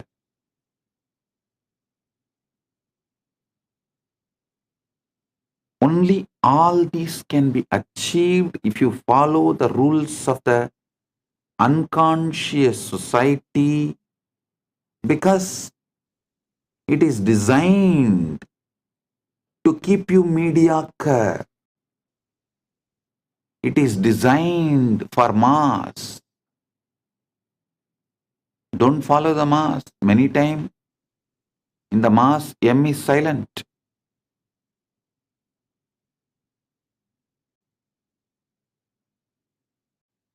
It is designed to keep you mediocre.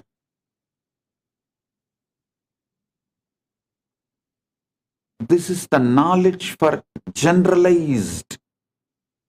See, the moment you generalize, the organic growth is destroyed.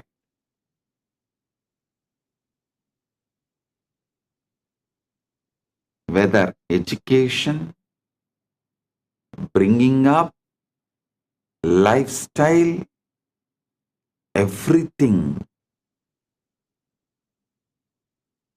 Knowledge, the ideas we teach, the groom and make people experience everything is specialized in royal schools. Understand? I treat you all as the students of royal school. I am not giving you the generalized teachings given to the mass. No. I don't even want to call my followers, my disciples, my devotees as seekers. No. You are not seeker. The right word for you is manifest. You are not seeker. Right word for you is manifester. Listen.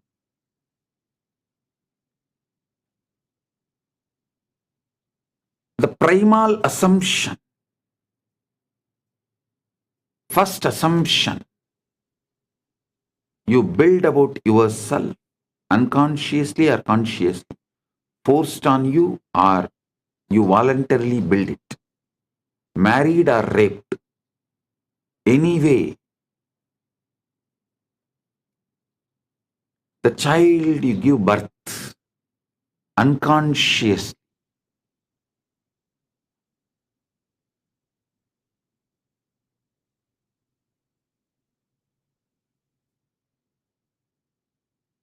remains as a load on your system,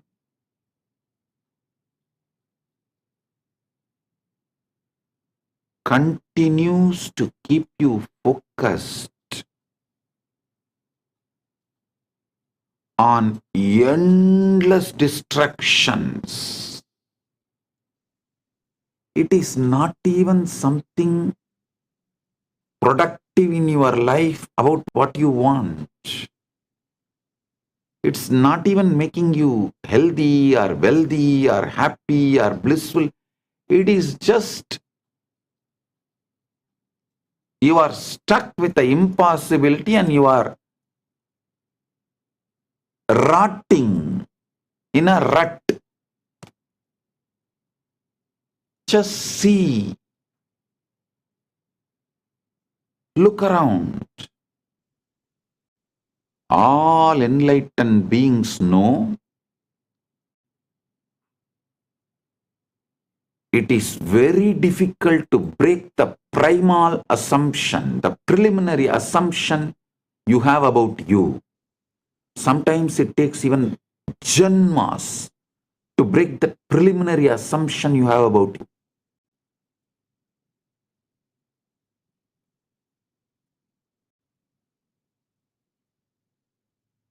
That is why I am very clear.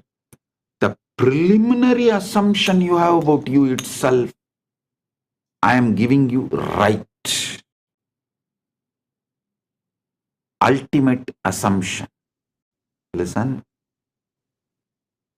All the traditions, whether religions or philosophy or psychology, starts with you as just body-mind combo are doing the worst crime against humanity.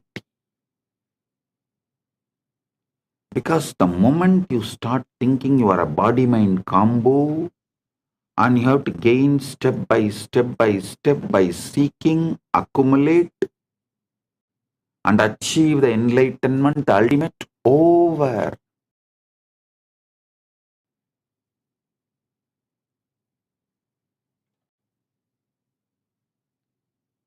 You are put in a bullock cart, or I should say you are chained in the EMI slavery. Listen. Never believe slavery is erased. Slavery is wiped off. No. Slavery is modernized with EMI.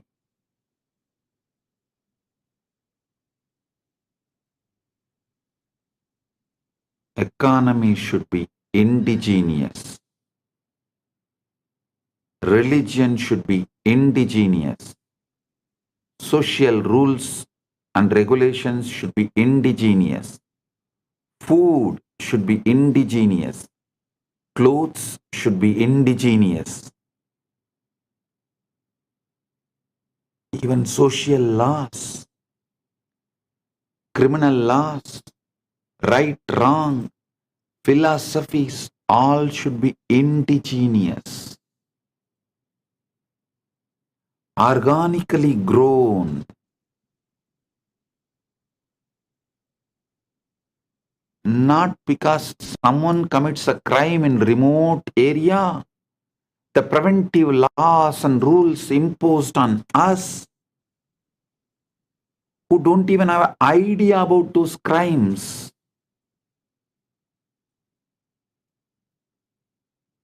One good thing I found is that due to the AI revolution, the Gen Z is going to live only organic life.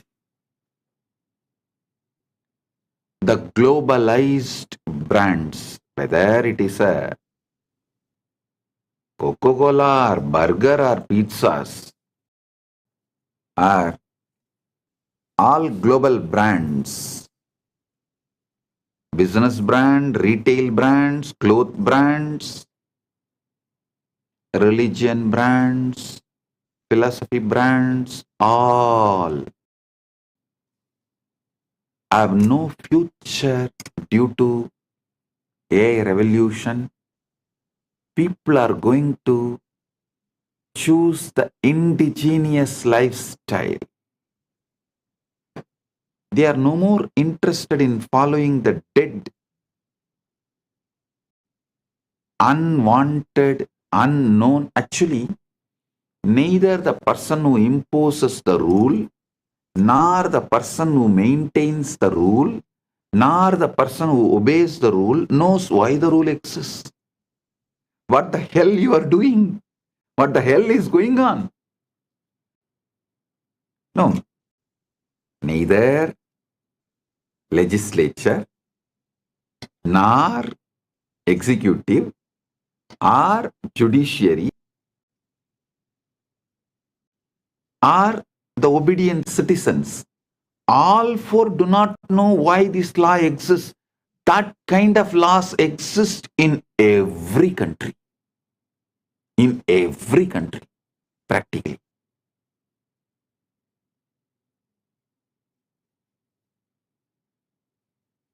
If you start seeking the root of the law, some assumptions happened in some roundtable discussions 150 years ago. Is the origin of the law absolutely irrelevant. But unfortunately, these laws are teaching you your primal assumptions, primary assumptions, preliminary, original, first assumptions about you. Your first assumption about you need to be corrected and the truth to be told.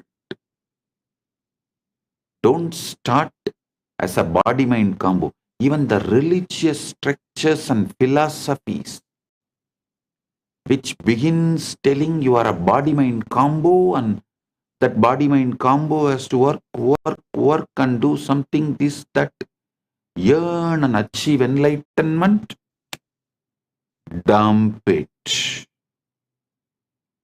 They are making hell for you. No? Only enlightened ones know it is very difficult to change the preliminary assumptions. Sometimes it takes janmas. Always it takes years to change the preliminary assumption. Sometimes janmas. That's why when Krishna starts his teaching, the first word is you are Atma, you are the field.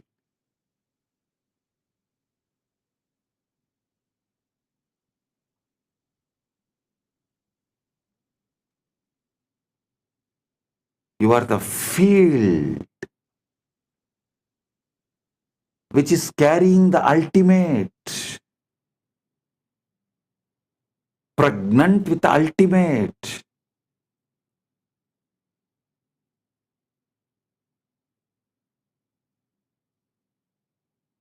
When I tell people you are ultimate, many of the even sincere Hindus who are trying to achieve enlightenment, educated in scriptures, even they try to say, Swamiji, what you are saying is ultimate truth.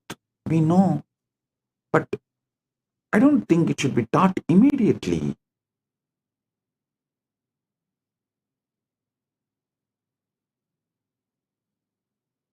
People should go step by step. You are doing wrong by teaching the ultimate truth immediately. If I am wrong, Krishna is wrong. The moment he opens his mouth, actually Krishna opens his mouth only in the second chapter, Sankhya Yoga. In whole Bhagavad Gita, there are 18 chapters, and second chapter is Sankhya Yoga. First is Arjuna Vishada Yoga. Second chapter only Krishna opens his mouth. The moment he opens his mouth, the first thing out and falls. You are Atma. You are the field.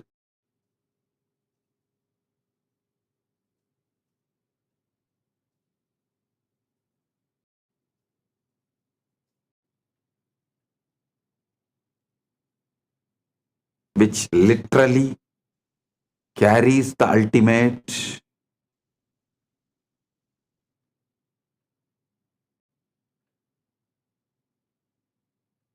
Listen.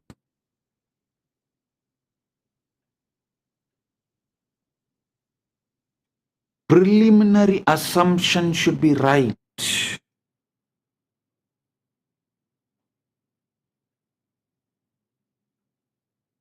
If you think you are a body-mind combo, not from there, the struggles will be too much and almost I can guarantee you will not achieve. You may be a good slave to your teacher. Listen to one important truth. A teacher who accumulates slaves will be slave for those slaves because he has to be constantly maintaining those slaves. I think I am the only master who lives in absolute seclusion, where I don't have anyone around me other than few people who are just taking care of me and living around me out of love. And all the followers live absolutely away from me, never seen me for years now, but continuously the following is expanding, growing.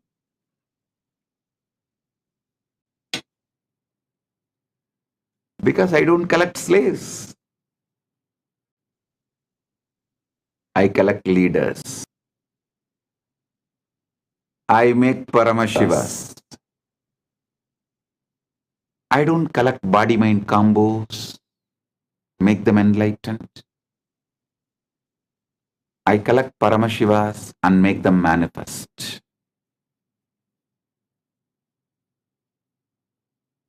You are Paramashiva. Start manifesting. All your struggle, your problem, why you are not manifesting, why if you are Paramashiva, why your reality is not reflecting it, all that problem I will attend. It's a legitimate problem. I will attend.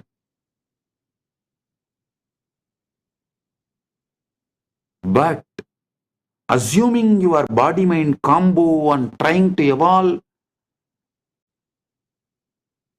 your birth is illegitimate. Your very preliminary assumption is illegitimate.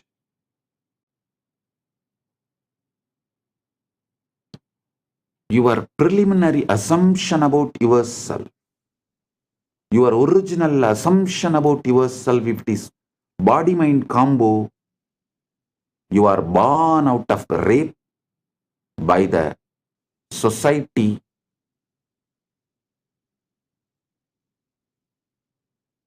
forcibly on your consciousness.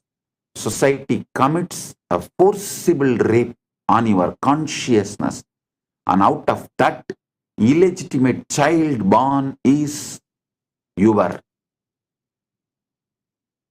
original identity. If you think you are a body-mind combo, listen. I give you the legitimate cosmic ID card, Paramashiva. Param, you are ultimate. That's a legitimate cosmic Aadhaar card, social security card. I think I'll start issuing one. Legitimate cosmic ID card.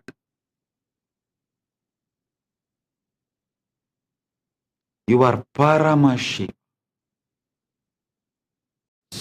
Starting it. So with this, I bless you all. Paramatpaita Praptiras. You are Paramashiva right now.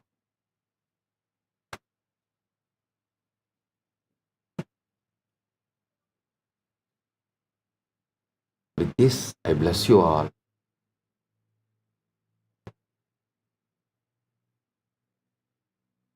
Let's radiate Paramatpaita, Paramashiva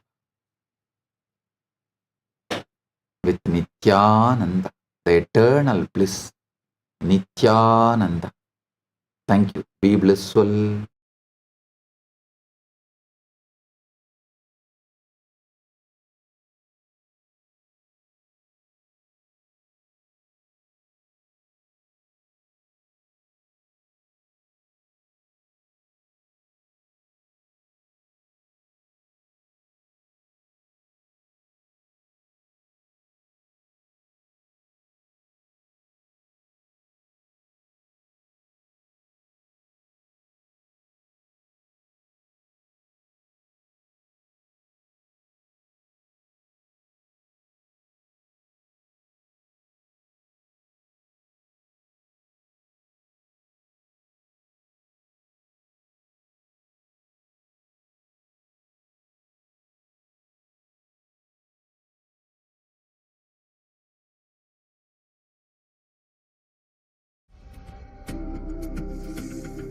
Mahashivaratri. It's an important time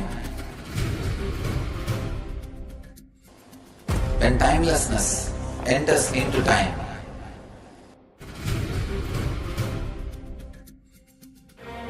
When space enters into place.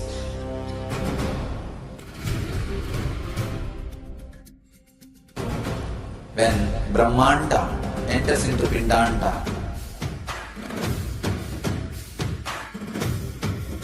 The whole nature is supporting you now.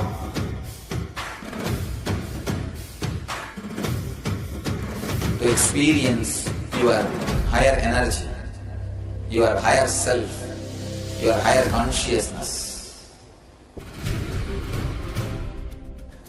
Tonight is the night when Divine revealed itself and elevated all the beings to its level. The first and foremost incarnation on the planet Earth happened today and exactly midnight.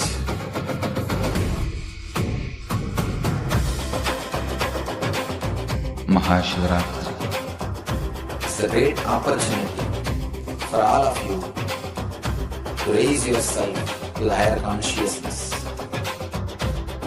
Let this night awaken all of you.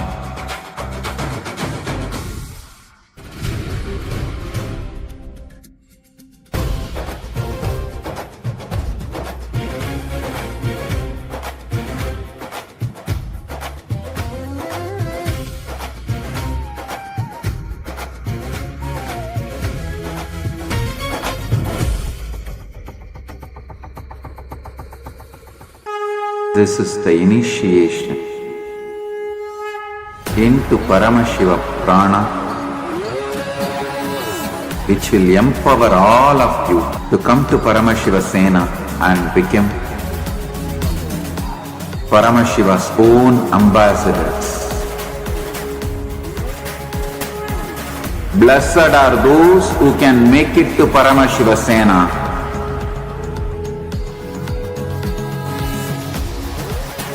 Losers are those who stick to your ego and your mind, your confusions and your delusions. I am opening doors for all of you to come and experience Paramashiva Sena. Now it is left to you to say yes to Paramashiva.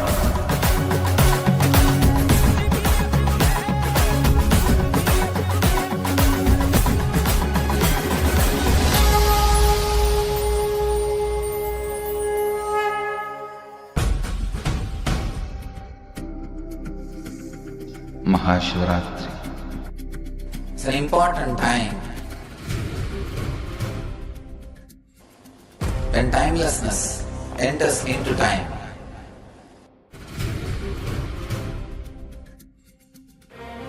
When space enters into place.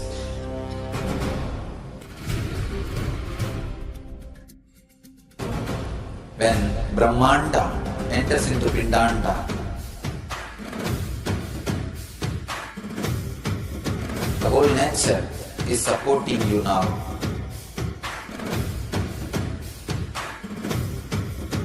To experience your higher energy, your higher self, your higher consciousness. Tonight is the night when Divine revealed itself and elevated all the beings to its level. The first and foremost incarnation on the planet Earth happened today and exactly midnight.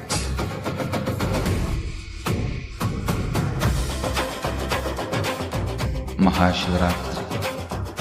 It's a great opportunity for all of you to raise yourself to the higher consciousness.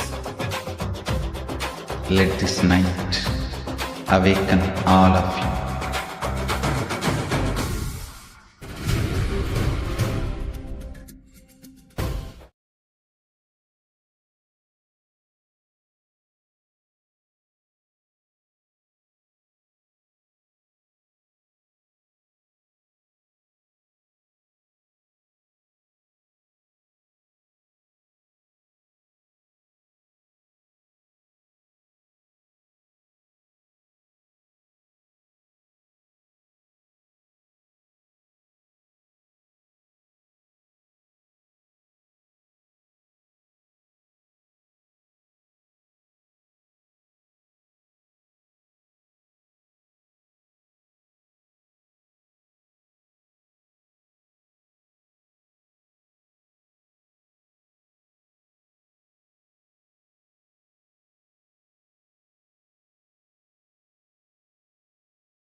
Nithyanandam, let us all take a moment to offer our gratitude to the divine lotus feet of Swamiji for revealing such profound truths to all of us today. And what Swamiji has revealed to us all today, whether it is about the deep sleep, whether it is about understanding the higher states of consciousness, and the possibility that we all carry, the quantum field that we are. Hope all of you enjoyed the session today, the satsang today, and I would like to request you all to take a moment to post the comments. You all can take a few minutes to post in the comment section what you had, what you enjoyed, what part did you click with the most in today's satsang. I see so many of you, Mahatma Rupa, Richard Ayya, and I see many of you who posted comments continuously.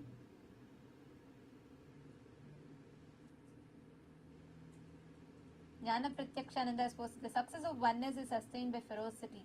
The antidote to not manifesting powers is ferocity. You just need to add more ferocity to your declaration of oneness. Yes, absolutely yes. And that ferociousness, also not in the sense of deprivation or not in the sense of hard rule, but with a deep understanding and maturity. And that is what makes us manifest the ultimate. I see a lot more comments coming in. Nithyanandam, very nice to see you all. Rasanta Keste, Shiv Panditaya, Mananda Lingeshwari, Ma Madhu Srivatsava. See, this experience that whether you want to enter into the different states of consciousness. For us, for many people, we try to achieve that high or whatever we call that with different means. That's why people, when they're not able to handle their depression, their lows, they try to add to that fulfillment from outside. They want to lead that fulfillment from the outside. They use drugs and substance abuse happen, and then people use alcohol and various different things. Some people get addicted to video games and stuff like that. So we are always we create an external dependency so much so that it starts impacting, it starts affecting our system ability to function. And now, what is so beautiful here, what Swamiji revealed, is removing all those negative, toxic, all the things that you're adding to you and manifesting your pure Paramashanta. Now this may sound very, will that require a lot of effort from my side? What am I really qualified for it, etc. But that's where the role of the Guru comes in. In the presence of the Guru, you don't need to do much. There's nothing you need to do. Just when you connect to the Guru, harnessing the power of feeling connection will enable you to manifest your ultimate by manifesting the Guru through you. And not just that, the space, see, that's what the Shakti Pada does. When you are in the presence of the Guru, whatever you might be going through, whatever you may be believing that you are having, from what you are, to be able to take that quantum leap, that happens in the presence of Guru. This Maha Shivaratri, we are having special sevas through which you can directly connect to Swamiji and experience that breakthrough in your feeling connection. All those who want to offer, especially the Pratyaksha Pada Puja. Pratyaksha Pada Puja is an offering that you offer to worship the divine lotus feet of our beloved Master, which removes the janmas, the karmas that you've been accumulating for births together just through this one offering. And this can liberate you from many of the karmic bondages that you've been stuck with in your life. And like what Swamiji said, you should start having gratitude, more and more gratitude in you. Like just in Day for a Say Satsang, Swamiji mentioned about what you want to manifest as the ultimate, like your end. Start living in that end now and start having gratitude as if you already have it. That opening of, flowering of gratitude is possible by offering Pratyaksha Pada Puja. I wanted to invite I see some comments that are coming. Leela Sai Kumar has posted, thank you. You said yesterday observe determine outcome, but is observe is brain or heart. Why some guru teaches observing heart? Okay, listen. Here it's neither brain nor your heart. It is you, the one who's observing.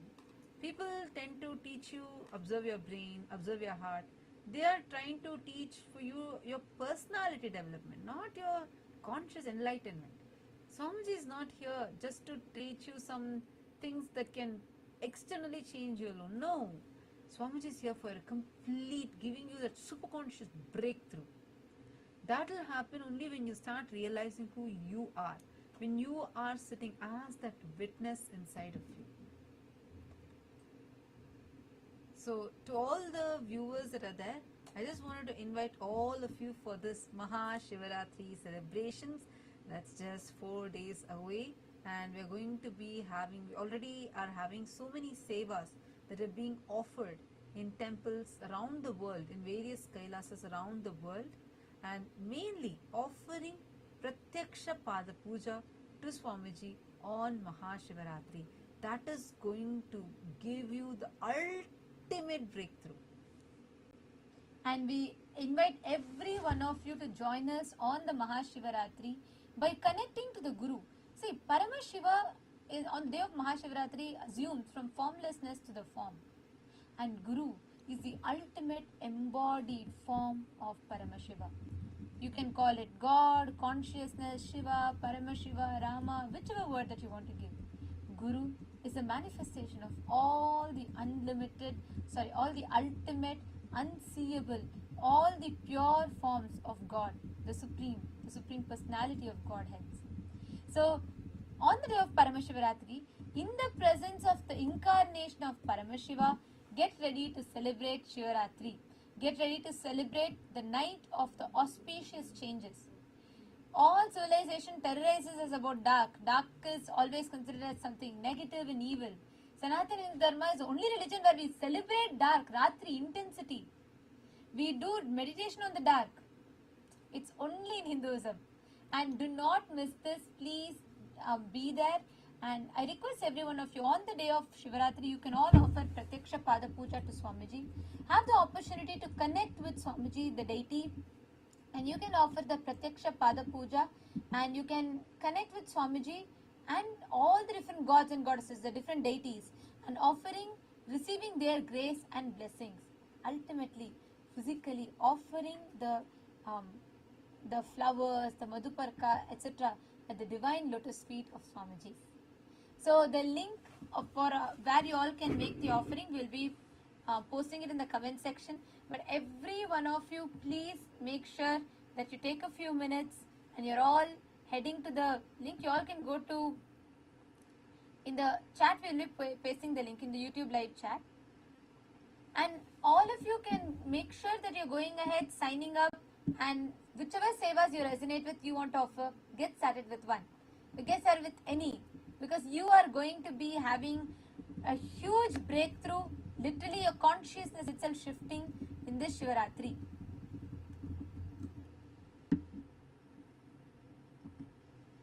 Yes. And thank you all for tuning in with us. It was wonderful to have you all here. Thank you. Let us all now sit straight and let us all connect, bowing down, experiencing that feeling connection with Paramashiva in his manifestation, in his embodied form as Swamiji.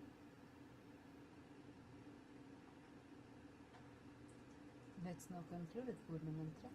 Om Purnamadav Purnamidam Purnat Purnamudachyate Purnasya Purnamadaya Purnamevavasishyate Om Shanti Shanti Shantihi Harihi Om Tatsat Sarvam Bhagavat Shri Nityananda Paramashiva Padukarpanamastu. Om Nityanandam.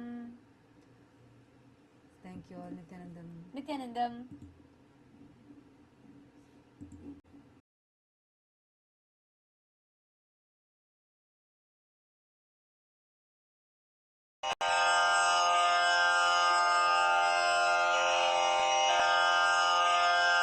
श्रीकैलासोन्नतद्वादशान्तश्यामलापीठारूढ श्रीमीनाक्षिसुन्दरेश्वरा भिन्नस्वरूपा परशिवपुत्ररत्न Kumar गुरुमण्यतुल्यावतार श्रीपार्वतीस्तन्यपानलब्धदिव्यज्ञान विश्रुतसकलनिगमागमसारभूत द्राविडवेदप्रवक्त्रे श्रीमत्परमशिवकरुणासमधिगतमुक्तामयचतुरश्रयान गीयमान छत्रचामर श्रीचिह्नकाहलादिसमस्तबिरदावल्यलङ्कृत ज्ञानविज्ञानचक्रवर्ती सर्वजनसङ्घसद्यो निर्वाणदीक्षाव्ययापवर्गवर्ष विश्राण Jimuta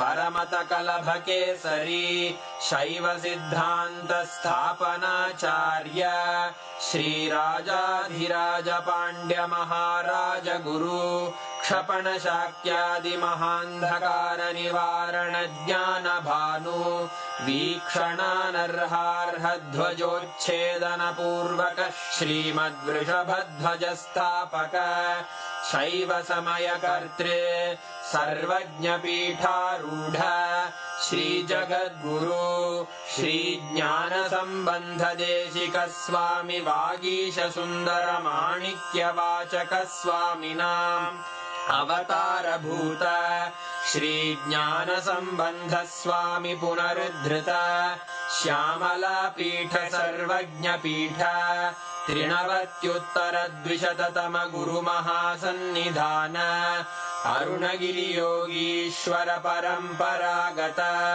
Arunachal सर्वज्ञपीठ गुरुमहासन्निधान Kailash परम्परागत काञ्ची कैलास सर्वज्ञपीठ त्रयस्त्रिंशदुत्तरद्विशततम गुरुमहासन्निधान नित्योत्सव नित्यमङ्गल नित्यकल्याण नित्यरजित कैलास परम्परागत आदिकैलास नित्यानन्दपीठ महासंस्थान महासिंहासनपीठकर्तः साक्षात् श्रीपरमशिव समुद्भूत कैलास परम्परागत वैवस्वतमनु इक्ष्वाकु हरिश्चन्द्र भगीरथ श्रीरामचन्द्र शूरसेन इत्यादि अनवच्छिन्न सार्वभौम चक्रवर्ति परम्परागत चतुष्षष्टि योगिनी मण्डित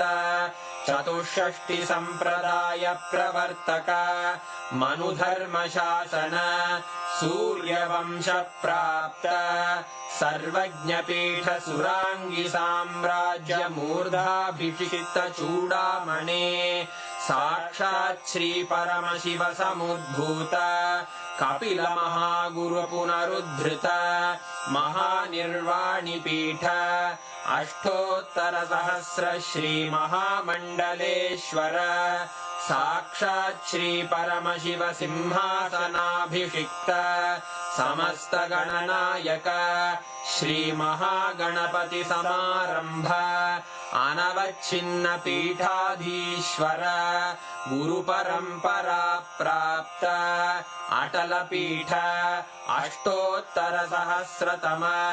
अष्टोत्तर सहस्र श्री अटल पीठाधीश्वर धर्म मुक्ति स्वर्गपुर स्वर्ण पीठ त्रयोविंश गुरु महासन्निधान कैलास परम्परागत आदिपीठ सर्वज्ञपीठ जगद्गुरो श्री कैलास पुनरुद्धारक श्री कैलास परमाचार्य श्रीमत्परमहंस परिव्राजकाचार्य वर्य सच्चिदानंद प्रणव स्वरूप श्रोत्रिय ब्रह्मनिष्ठ श्रीमज्जगद्गुरु श्रील श्री भगवत् श्री नित्यानंद परमशिव श्री ज्ञान संबंध देशिक परमाचार्य स्वामिन् अत्रागत्य परिपाल्य च अस्मान् विज्ञान वितरणेन